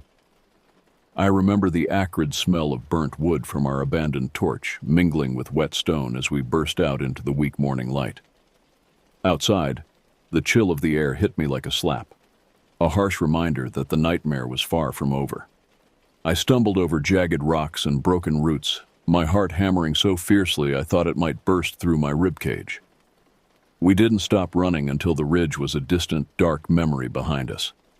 When we finally collapsed onto a patch of rough grass, my brother was pale and shaking, his eyes wide with disbelief. Jackson was quiet, his face blank and numb, as though the creature's malevolence had sucked every ounce of color from his soul. I tried to speak, to demand that we recount what we'd seen, but my throat was raw, and the words died before they could form. We sat in silence, each trapped in our private horror, until our breathing steadied and the immediate terror began to recede. "What was that?" Jackson finally whispered, his voice cracking. "What did we see down there?" My brother shook his head, refusing to meet our eyes. "I don't know. I don't want to know." I looked back toward the ridge, half expecting to see something emerging from the earth, pursuing us into the daylight. But there was only the wind rustling through the trees and the distant sound of emergency vehicles in the town below. "We can't tell anyone," I said firmly, though my voice trembled. "They'll think we're crazy." The others nodded in silent agreement. Some secrets were too heavy, too impossible for others to comprehend. Later that day, back at home, our parents hardly recognized us. Dad's angry scoldings were drowned out by the silence in our eyes, the unspoken terror of something beyond explanation. I couldn't shake the sensation that every creak in the house, every whisper of the wind, was a reminder of that monstrous sound from deep within the earth. My ears still rang, a high-pitched whine that persisted long after the creature's voice faded. The doctor later said it was likely from shock and the intense sound pressure, but his clinical words did nothing to ease the dread that clung to my skin. For days, I lay in bed with the darkness behind my eyelids filled with that scene. The crimson, unblinking eyes in the depths of that pit. The low, guttural growl that seemed to speak directly to my worst fears. Sleep was elusive. When I finally dozed off, it wasn't rest at all, but a torturous replay of that horror, complete with the creature's roar echoing in every nightmare. I woke up curled in a ball, drenched in sweat, convinced that at any moment those red eyes would appear again. The local news reported the earthquake had caused unexpected geological shifts, opening sinkholes and revealing previously unknown cave systems throughout the region. Scientists arrived to study the phenomenon, and I watched with growing anxiety as they set up equipment near the ridge. Would they find the crevice? Would they discover what lurked below? A week later, 3 researchers went missing while exploring newly formed openings in the mountainside. Search parties combed the area for days, but found nothing except abandoned equipment and inexplicable damage to their vehicles. The official report blamed a rock slide for their disappearance, but I knew better. I recognized the haunted look in the eyes of the search party members when they returned empty-handed. In the weeks that followed, our little group of adventurers was irreversibly changed. Jackson drifted away into silence, barely speaking to anyone and keeping to himself, as if the memory of that underground terror was a secret too painful to share. My brother, once so full of wild energy, now avoided even the hint of a cave or a dark, forgotten corner of the woods. And me, I became haunted by every creak in the floorboards and every shadow that moved in the periphery of my vision. I developed an aversion to enclosed spaces. Elevators, closets, even my own bedroom at night with the door closed could trigger overwhelming panic. My parents worried, arranging therapy sessions with a psychologist who nodded sympathetically while I fed her sanitized versions of what had happened. Post-traumatic stress from the earthquake, she concluded, prescribing relaxation techniques that did nothing to banish the red eyes from my dreams. The ridge became off-limits, cordoned off by authorities after a series of unexplained tremors continued to reshape the landscape. They installed seismic monitoring equipment and posted warning signs about unstable ground. I watched from my bedroom window as trucks and scientific equipment came and went, knowing they would never understand what they were truly dealing with. Sometimes, late at night, I could swear I felt subtle vibrations through the floor, as if something massive was moving deep beneath the Earth's surface. On those nights, I would press my ear to the ground, holding my breath, listening for that terrible roar to rise again from the depths. Years later, when another minor tremor rattled our sleepy town, I couldn't ignore the pull to return. I made my way back to the ridge, driven by a mixture of dread and a desperate need for closure. The cave's entrance was partly collapsed now, a jagged scar on the hillside, yet I could still feel that old metallic odor drifting out like a whisper from a forgotten nightmare. Standing there, I felt the weight of memory pressing down on me. 7 years had passed since that day. I was 19 now, about to leave for college, desperate to put distance between myself and this place. Yet I knew I couldn't truly leave until I faced what happened. The scientific equipment had long since been removed, the tremors officially classified as normal seismic activity for the region, but locals avoided the area. Hikers reported strange sounds, unexplained equipment failures, and an overwhelming sense of dread that forced them to turn back. Wild animals seemed to have deserted the vicinity, creating an unnatural silence that hung heavy in the air. I hadn't spoken to Jackson in years. His family had moved away 6 months after the incident, seeking a fresh start, according to his mother. My brother had gone to technical school in another state, rarely returning home except for holidays. We never discussed what happened, maintaining our unspoken pact of silence.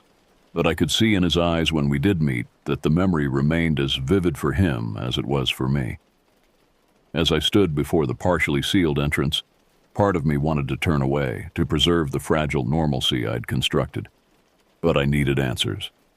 I needed to know if what we'd encountered was real or merely the product of 3 terrified children's imaginations amplified by darkness and fear. I didn't enter. I wasn't that foolish. Instead, I placed a small digital recorder at the entrance, secured to a long cord that would allow me to retrieve it without venturing inside. Then I waited, sitting on a boulder a safe distance away, watching the shadows lengthen as afternoon turned to evening. As darkness fell, I pulled the recorder back and with trembling fingers pressed play. At first, there was nothing but the ambient sounds of wind and distant traffic. Then, beneath those normal sounds, something else emerged, a low, rhythmic pulsing that made my skin crawl with recognition. It wasn't the full-throated roar we'd heard years ago, but rather a steady, patient breathing, the sound of something waiting. I destroyed the recorder that night, smashing it to pieces with a rock before burying the fragments. Some evidence should never be preserved. Some discoveries should remain hidden. Standing there, I felt the chill of the memory run down my spine. Every time I closed my eyes, I still heard that thunderous roar and saw those blazing eyes locked in a silent promise that whatever lurked in that dark pit was waiting, biding its time. I don't know if I'll ever be free of that terror. The scars, both seen and unseen, remain etched into my memory. I live each day with the quiet knowledge that something unnatural still lurks beneath the surface, waiting for the next tremor, the next lapse in our guard. And sometimes, in the dead of night, when everything is still, I swear I can hear it, echoing from that cursed place, reminding me that some secrets should never be unearthed.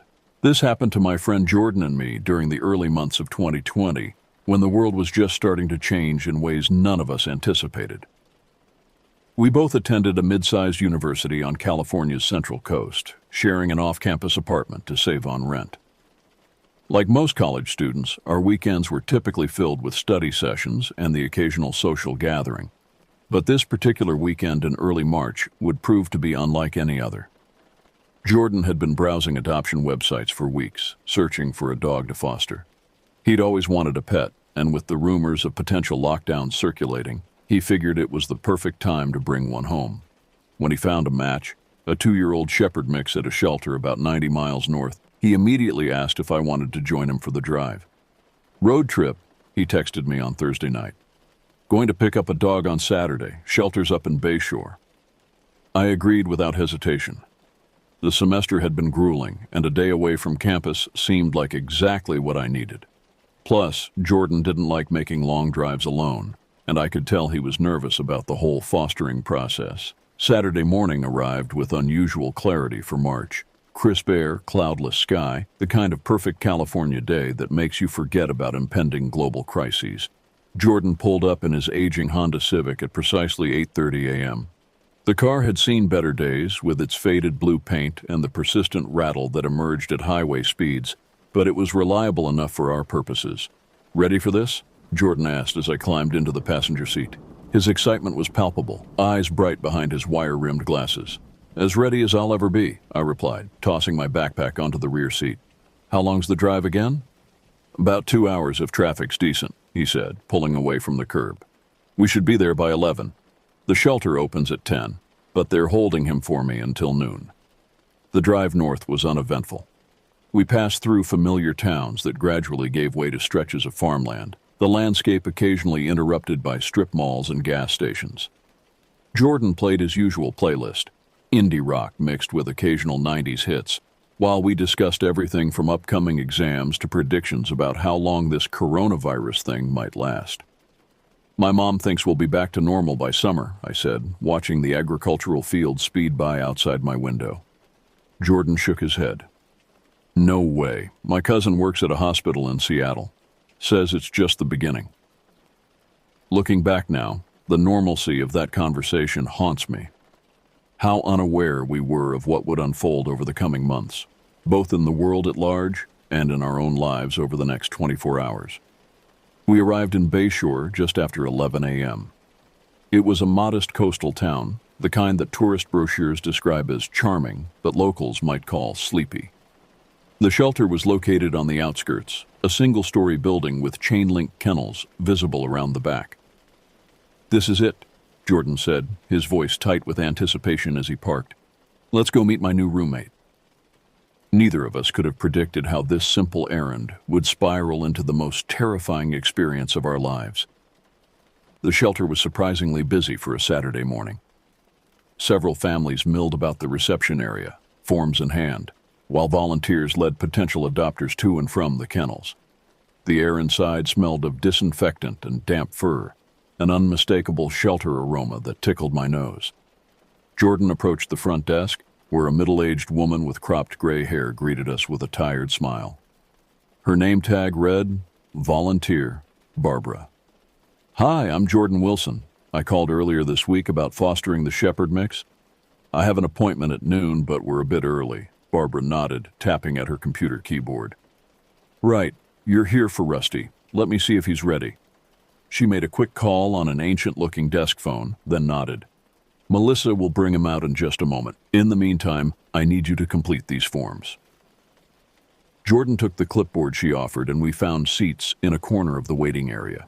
As he filled out the paperwork, I noticed a bulletin board covered with success stories, photographs of adopted animals with their new families.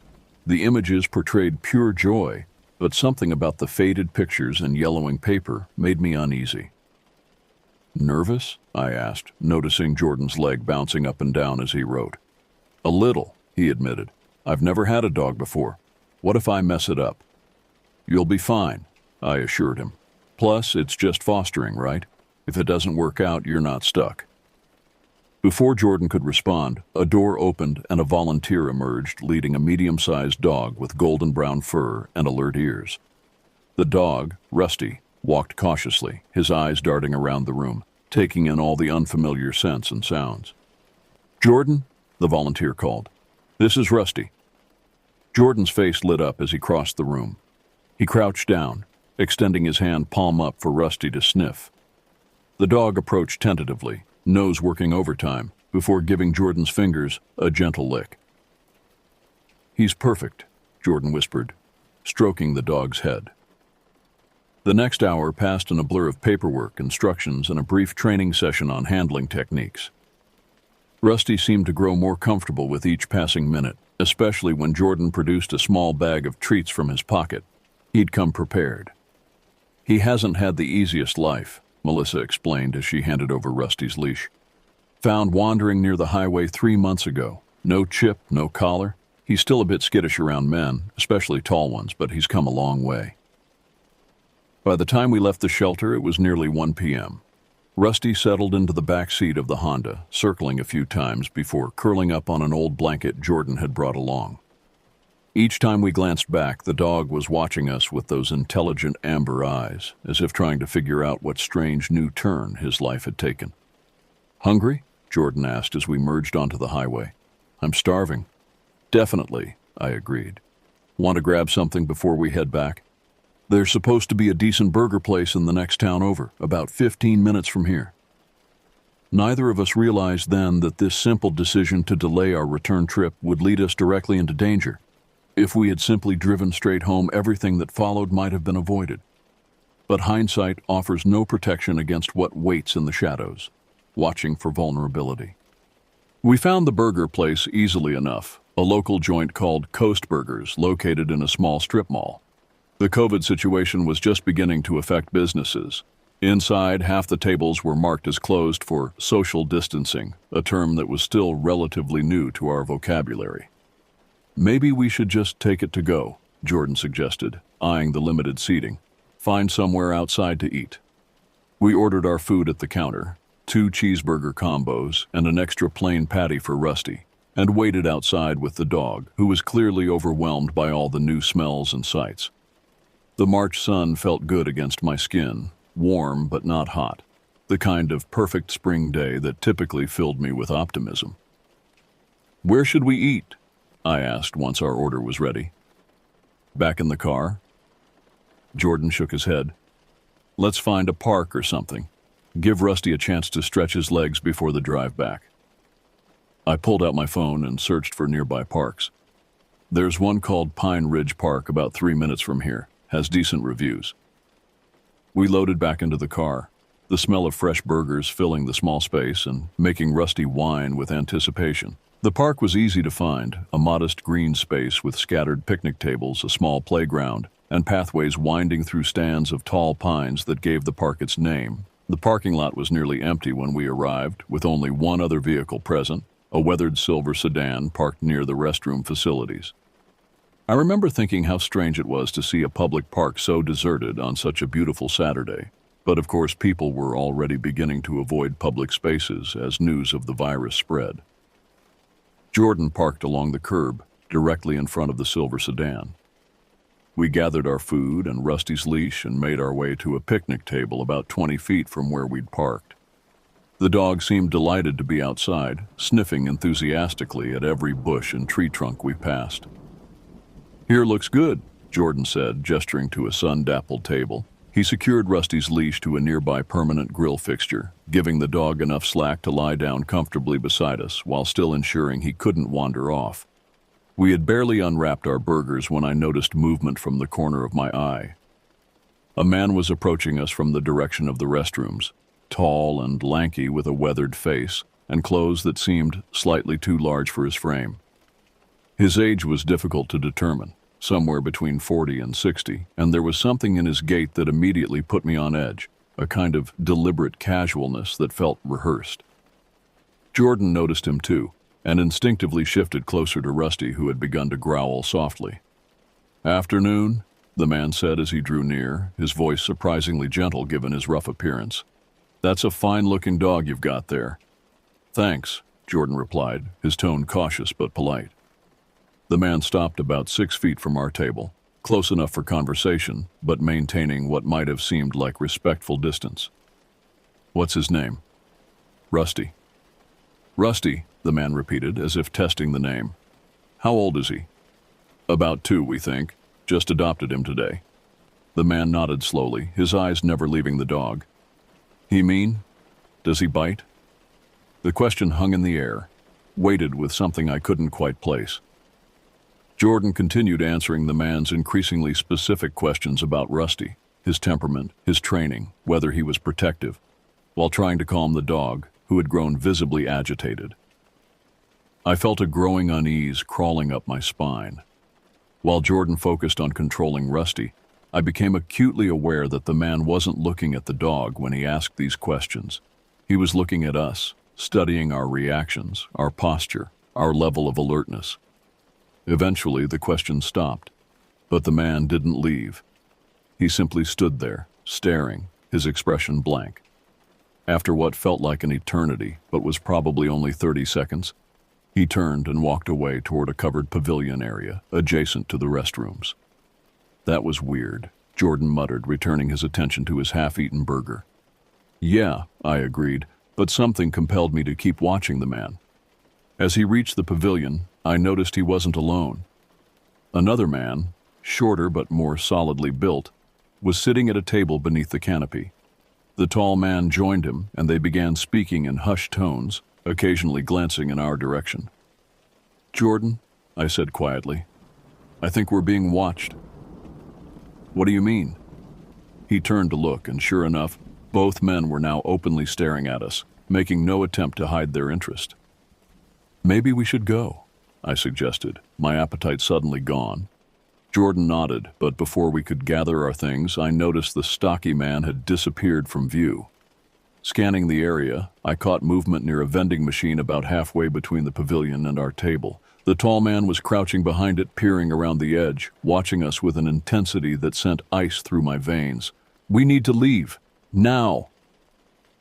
The urgency in my voice must have conveyed the danger I sensed, because Jordan didn't hesitate.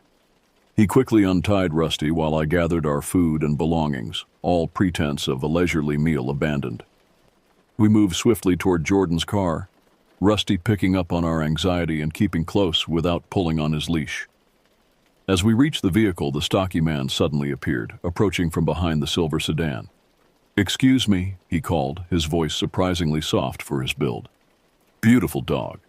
Mind if I ask you a few questions about him?" "Sorry, we're in a hurry," Jordan replied, fumbling with his keys. The man drew closer. "Is he protective? Does he bite strangers?" The question, identical to what the tall man had asked earlier, confirmed my worst fears. This wasn't random curiosity. They were assessing a potential threat, evaluating how difficult we might be to subdue. Jordan managed to unlock the car, and we quickly piled in, me in the passenger seat, Rusty in the back. As Jordan started the engine, I glanced in the side mirror and saw the stocky man walk unhurriedly to the silver sedan. The tall man emerged from behind the vending machine and joined him. "Drive," I urged. "Just drive." Jordan pulled out of the parking space with more haste than caution, the tires briefly skidding on loose gravel. In the rearview mirror, I could see the silver sedan's headlights flick on. "I think they're following us," I said, twisting in my seat to look back as we exited the park. "Are you sure?" Jordan asked, but his white-knuckled grip on the steering wheel betrayed his own certainty. "Take a random turn," I suggested. "Let's see what happens." We were in an unfamiliar town with no clear escape route. Jordan turned right at the first intersection, deviating from the main road that would have taken us back to the highway. The sedan followed, maintaining a consistent distance behind us. "Coincidence?" Jordan offered weakly. I shook my head. "Try another turn." Jordan complied, making a left at the next opportunity, then an immediate right into a residential neighborhood of modest, single-story homes. The sedan remained behind us, closing the gap slightly. "What do they want?" Jordan's voice cracked with fear. "Should we call the police?" I pulled out my phone but hesitated. "And say what? That we're being followed? We don't have proof they're doing anything illegal." "They were asking about the dog," Jordan said, making another turn to test our pursuer's intentions. Why would they care so much about whether he bites or not? The realization hit us simultaneously. They wanted to know if the dog would protect us, if he posed a threat to whatever they had planned. "I think they're targeting us because we're from out of town," I said, the pieces falling into place. "We're in an unfamiliar area, no one knows we're here, and we have a new dog that probably won't protect us effectively." The silver sedan continued its pursuit, now close enough that I could make out two silhouettes in the front seats. Jordan's breathing had become shallow and rapid, and even Rusty seemed to sense our fear, whining softly from the back seat. "There's a gas station up ahead," Jordan said, pointing to a brightly lit convenience store at the next intersection. "Lots of people, security cameras." "Good idea." But as we approached the gas station, the sedan suddenly accelerated, pulling alongside us. The passenger window rolled down and the tall man leaned out slightly, making direct eye contact with me. He didn't speak or gesture, just stared with cold intensity before the sedan surged ahead, cutting sharply in front of us. Jordan slammed on the brakes, the Honda's tires squealing in protest. "What the hell?" The sedan had effectively blocked our path to the gas station, forcing Jordan to veer right down a side street to avoid collision. Our pursuers didn't follow immediately, but as we turned onto yet another unfamiliar road, the sedan reappeared in our rearview mirror. "They're hurting us," I realized aloud, "driving us away from public areas." Jordan's face had drained of color. "What do we do?" "Find a main road. Get back to the highway where there are other cars."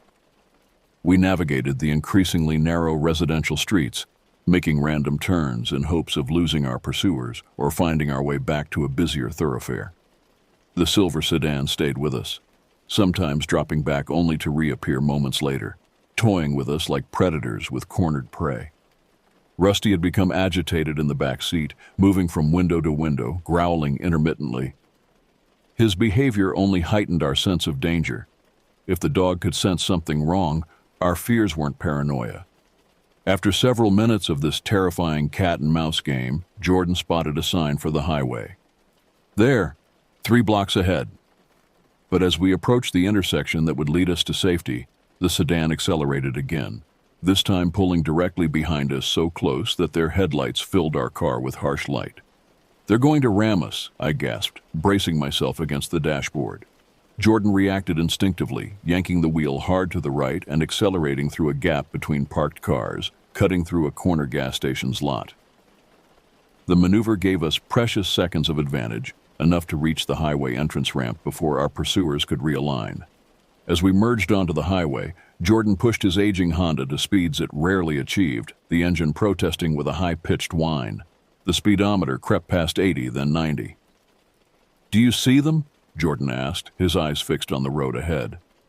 I scanned the rearview mirror, searching for the silver sedan among the thankfully present Saturday afternoon traffic. "I don't think so," I said after a full minute of vigilance.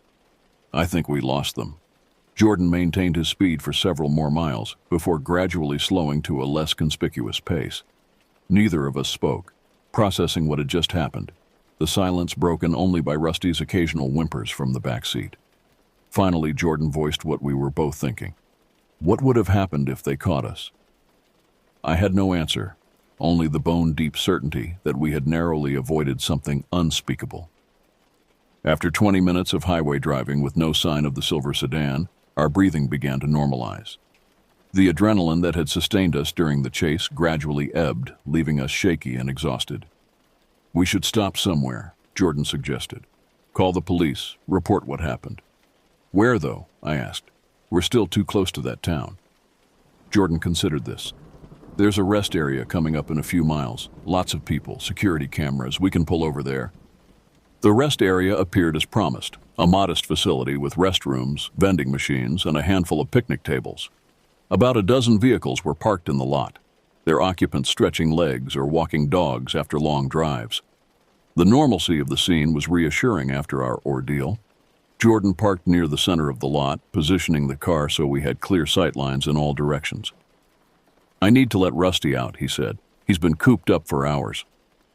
I nodded, though the thought of leaving the relative safety of the car made my stomach clench. "I'll come with you." We took turns using the restroom while the other stayed with Rusty, who seemed grateful for the opportunity to relieve himself and sniff the perimeter of the small grassy area designated for pets. Despite the ordinary surroundings, I couldn't shake the feeling of vulnerability, my eyes constantly scanning for any sign of the silver sedan or its occupants. "Should we call the police now?" Jordan asked as we returned to the car. I weighed our options. What would we tell them?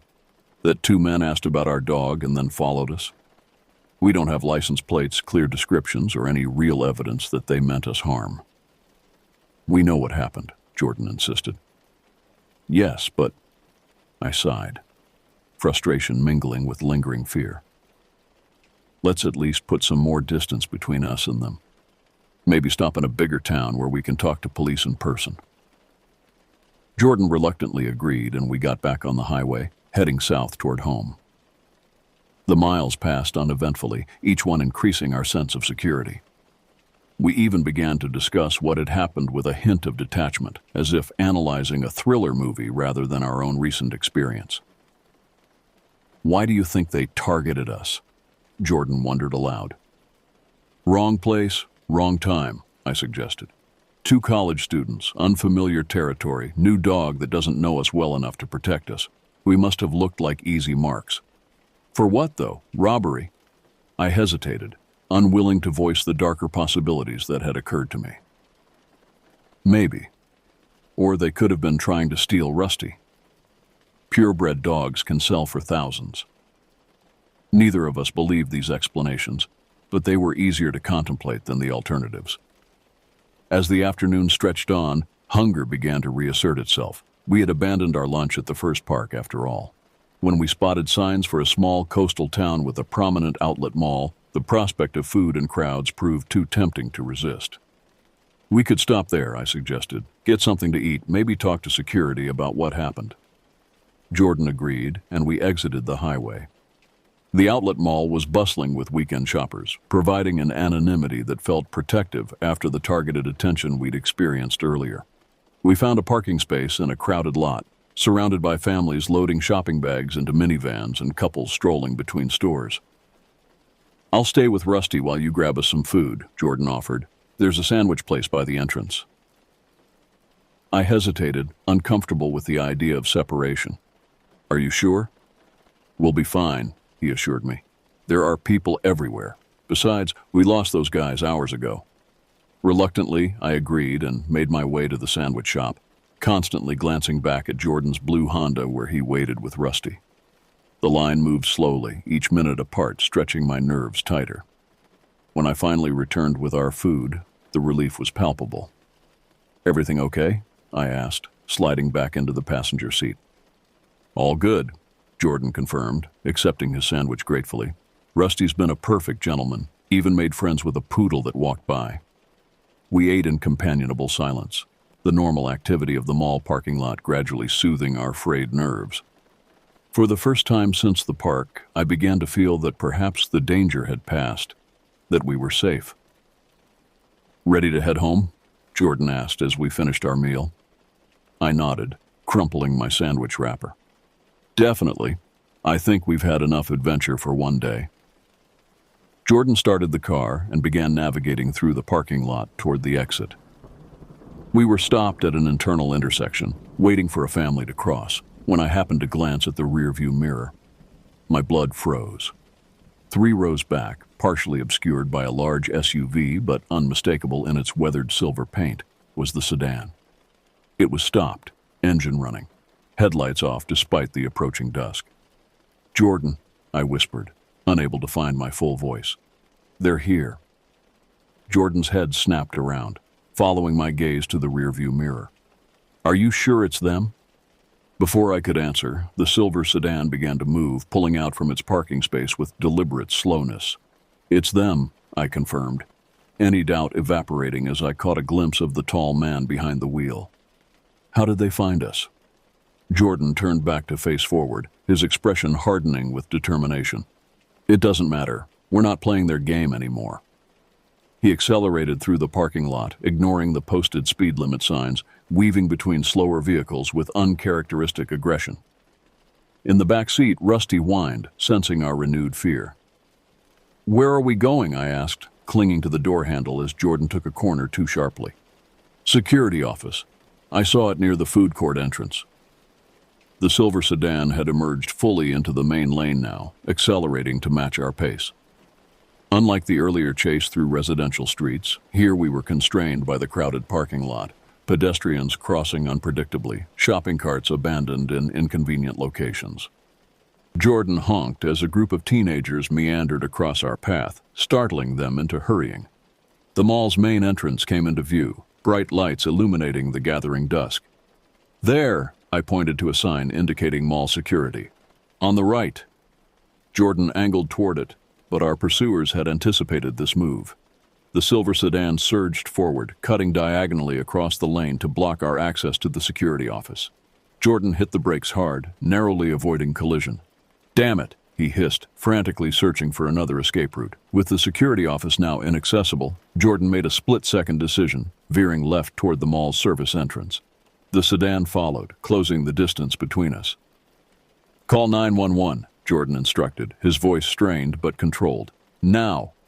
I fumbled with my phone, hands shaking so badly I could barely unlock the screen. The car lurched as Jordan navigated around a delivery truck, momentarily losing our pursuers. 911, what's your emergency?" The operator's voice sounded impossibly calm in contrast to our situation. "We're being followed," I blurted out. "Two men in a silver sedan. They've been stalking us across multiple locations today. We're at Pacific Coast Outlets and—" I realized with horror that I didn't know the name of the town we were in. "Where exactly are you located?" the operator prompted. "Jordan, what town is this?" I asked desperately. "Harbor Point," he supplied, eyes darting between the road ahead and the rearview mirror. I relayed this to the operator, who assured me police were being dispatched. "Stay on the line," she instructed. "Can you get to a public place with other people around?" "We're trying," I explained, "but they're blocking us. They're—" My words cut off as Jordan executed another sharp turn, this time exiting the mall property entirely onto a service road that ran behind the shopping center. The area was poorly lit, lined with dumpsters and loading docks rather than storefronts. "Jordan, where are we going?" I hissed, covering the phone's microphone. "Back to the highway," he replied grimly. "We can't keep driving around the mall. They'll trap us eventually." The service road connected to a two-lane street that, according to the signs, would lead back to the highway in 3 miles. Jordan accelerated, pushing his Honda to its limits once again. "Are they still following?" he asked, unable to see clearly in the growing darkness. I twisted in my seat, peering through the rear window.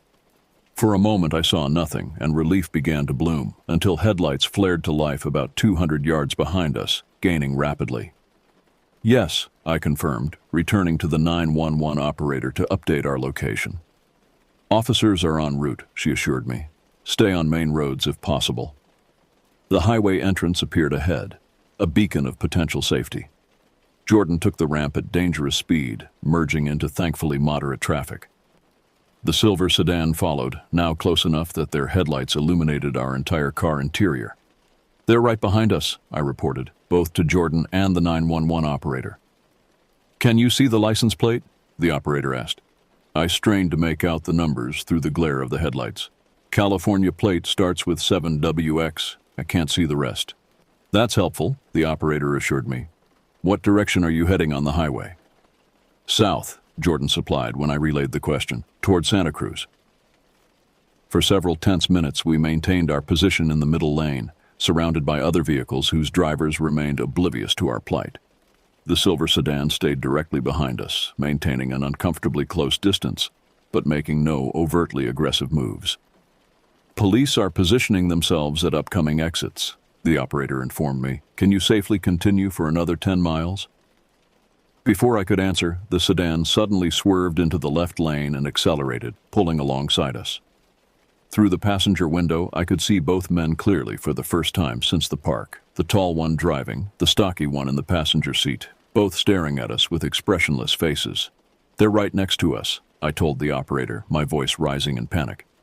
The stocky man rolled down his window and extended his arm, pointing directly at us before making a pulling motion toward the shoulder. "They want us to pull over," I interpreted, horrified. "Do not stop your vehicle," the operator instructed firmly. "Police are less than 5 minutes away." Jordan increased his speed, attempting to pull ahead of the sedan, but our pursuers matched us effortlessly. For several harrowing moments, we drove parallel at over 80 miles per hour, separated by mere feet of asphalt. Then, without warning, the sedan swerved toward us. "Look out!" I screamed as metal scraped against metal, the impact sending our smaller car veering toward the guardrail.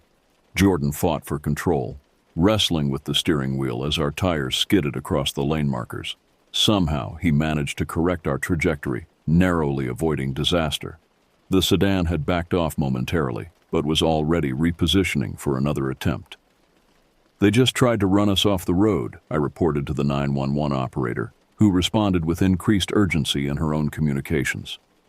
"Officers have visual on your vehicle," she said. "They're approaching from behind. Can you see emergency lights?" I looked back, searching desperately through the sea of headlights. There, far behind but definitely present, were the unmistakable blue and red flashes of police vehicles. "Yes," I confirmed. "I can see them." The sedan's driver must have spotted them too, because suddenly their vehicle accelerated dramatically, cutting across all lanes of traffic toward the nearest exit ramp. "They're running," I told both Jordan and the operator, watching as the silver sedan disappeared down the exit, horns blaring from the cars it had cut off. "Stay on the highway," the operator instructed. "Officers will pursue the suspect vehicle. Others will intercept you for your statement." Within minutes, a police cruiser pulled alongside us, the officer gesturing for Jordan to reduce speed and follow. He complied, guiding our battered Honda to a safe stop on the shoulder, where 2 additional patrol cars soon joined us. As we sat there, engine off, the full weight of what we'd experienced began to settle. Jordan's hands were still gripping the steering wheel, knuckles white, while in the back seat Rusty had finally succumbed to exhaustion, curled into a tight ball. "They're gone," I whispered, hardly daring to believe it. "We're safe." The hours that followed exist in my memory as fragmented scenes, disconnected from normal time. Police officers asking questions, taking statements. The damaged side of Jordan's Honda being photographed as evidence. Rusty sitting unnaturally still beside Jordan, as if understanding the gravity of the situation. We learned that the silver sedan had been found abandoned at a gas station 3 miles from where they'd exited the highway. The vehicle had been reported stolen 2 days earlier from a rental car company at San Francisco International Airport. The men themselves had vanished. "You're lucky," the lead officer told us as we sat in the back of his cruiser filling out official statements.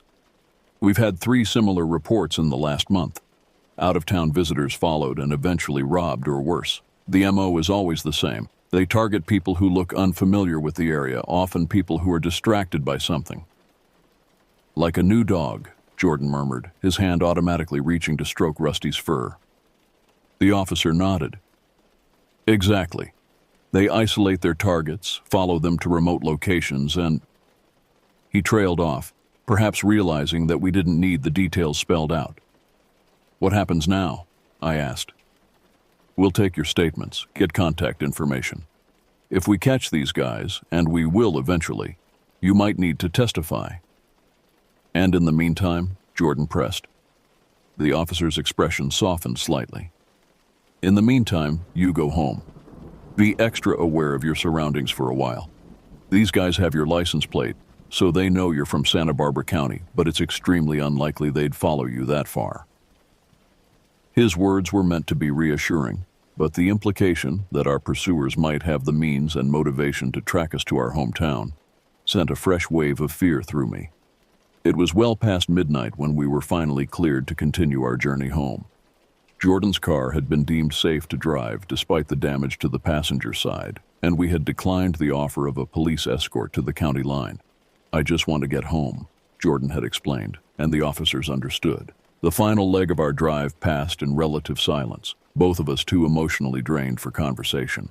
Rusty slept soundly in the back seat, occasionally twitching as he dreamed of whatever dogs dream about, hopefully not the terror of the day's events.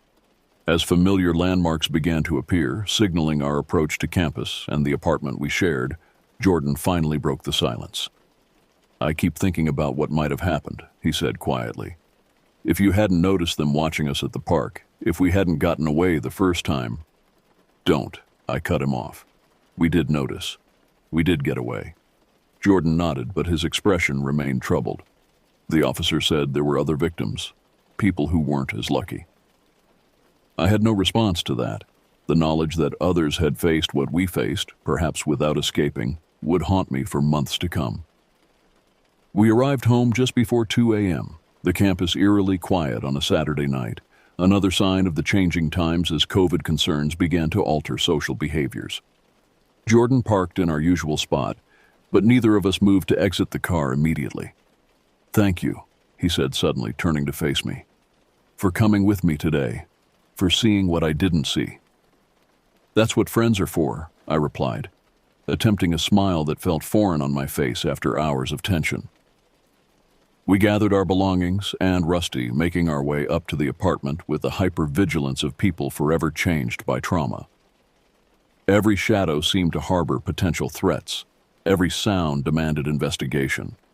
Inside, Jordan set about making Rusty comfortable in his new home, arranging the dog bed he'd purchased weeks ago, filling water and food bowls, quietly establishing a routine that would eventually become normal. I watched this domestic scene unfold with a strange detachment, unable to reconcile its mundanity with the life-threatening situation we had narrowly escaped just hours before. "I'm going to bed," I announced eventually, exhaustion finally overwhelming fear. "Okay," Jordan nodded. "I might stay up a while longer. Get Rusty settled." As I turned toward my bedroom, he added, "Hey, do you think we should get an alarm system? Maybe some cameras for the apartment?" The question revealed what we both knew but hadn't yet acknowledged. Our sense of safety had been permanently altered. The world outside our door now contained confirmed dangers, not just theoretical ones. "Yes," I agreed without hesitation. "First thing tomorrow." In the days and weeks that followed, we established what Jordan came to call our post-incident protocols. We never went anywhere alone. We installed a comprehensive security system in our apartment, complete with cameras monitoring every entry point. We took different routes to and from campus each day, never establishing predictable patterns. Rusty thrived in his new home, quickly bonding with both of us and revealing himself to be an unexpectedly effective watchdog. His hearing was exceptional. He alerted us to approaching footsteps long before anyone knocked on our door. What had initially been planned as a fostering arrangement became permanent. Neither of us could imagine giving him up after what we'd experienced together. The police called twice in the first month. The first time to inform us that fingerprints found in the abandoned sedan matched those from other crime scenes across 3 states. The second call brought news that similar incidents had ceased since our encounter, suggesting the perpetrators had moved on to different hunting grounds. This information provided little comfort. We knew they were still out there, still targeting vulnerable strangers in unfamiliar places. As March gave way to April, the world's focus shifted entirely to the escalating pandemic. Our university transitioned to remote learning. Our apartment became not just a refuge from specific threats, but from a globally threatening virus as well. In this strange new reality, our hypervigilance almost seemed normal. Everyone was now wary of the outside world. Everyone limited their movements and interactions. Our trauma camouflaged itself within the collective anxiety of a society in crisis. Only in quiet moments, when sleep proved elusive, or when passing headlights cast moving shadows across our living room wall, did the full weight of what we'd experienced resurface. In those moments, Rusty would often appear as if sensing our distress, offering simple canine comfort that somehow helped more than any words could. We never learned who the men were or why they had selected us that day in the park. The uncertainty itself became another form of ongoing trauma. The not knowing, the endless questions without answers. Sometimes I find myself returning to that moment in the park when I first noticed we were being watched. What if I had dismissed my unease as paranoia? What if Jordan had been alone that day? The alternative scenarios multiply endlessly, most ending in outcomes too disturbing to dwell upon. It's been over 2 years now since that March day. Jordan and I still share an apartment, though we've moved to a more secure building farther from campus. Rusty remains a constant, loyal companion, now fully trained and certified as a therapy dog, Jordan's way of creating something positive from our experience. We've mostly returned to normal lives, whatever normal means in these unprecedented times. We go to classes, see friends, even travel occasionally, though never alone and never without extensive planning. But some changes are permanent. I don't sit with my back to doors in restaurants. Jordan keeps his car in immaculate mechanical condition, never risking breakdown in remote locations. We both maintain awareness of exits wherever we go. And sometimes, when driving on the highway at night, I still check the rearview mirror more often than necessary, searching for a silver sedan that I pray I'll never see again. The authorities never caught them. The case remains open, but inactive. Just another file in a system overwhelmed by more immediate concerns. Those men, whoever they were, are still out there. I hope they've forgotten us. We certainly haven't forgotten them. This is the reality of surviving instead of becoming a statistic, a news headline, a cautionary tale. The danger passes, but the awareness of vulnerability never truly fades. It becomes part of you, altering how you move through the world, how you assess risk, how you define safety. Some nights I still wake up in a cold sweat, convinced I've heard car doors closing outside our building. On those nights, Rusty always senses my fear, pressing his warm body against mine until my breathing steadies. In those moments, I remind myself of what we learned that day. Danger is real, but so is our capacity to recognize it, to act, to survive. And sometimes that knowledge is enough to make it until morning.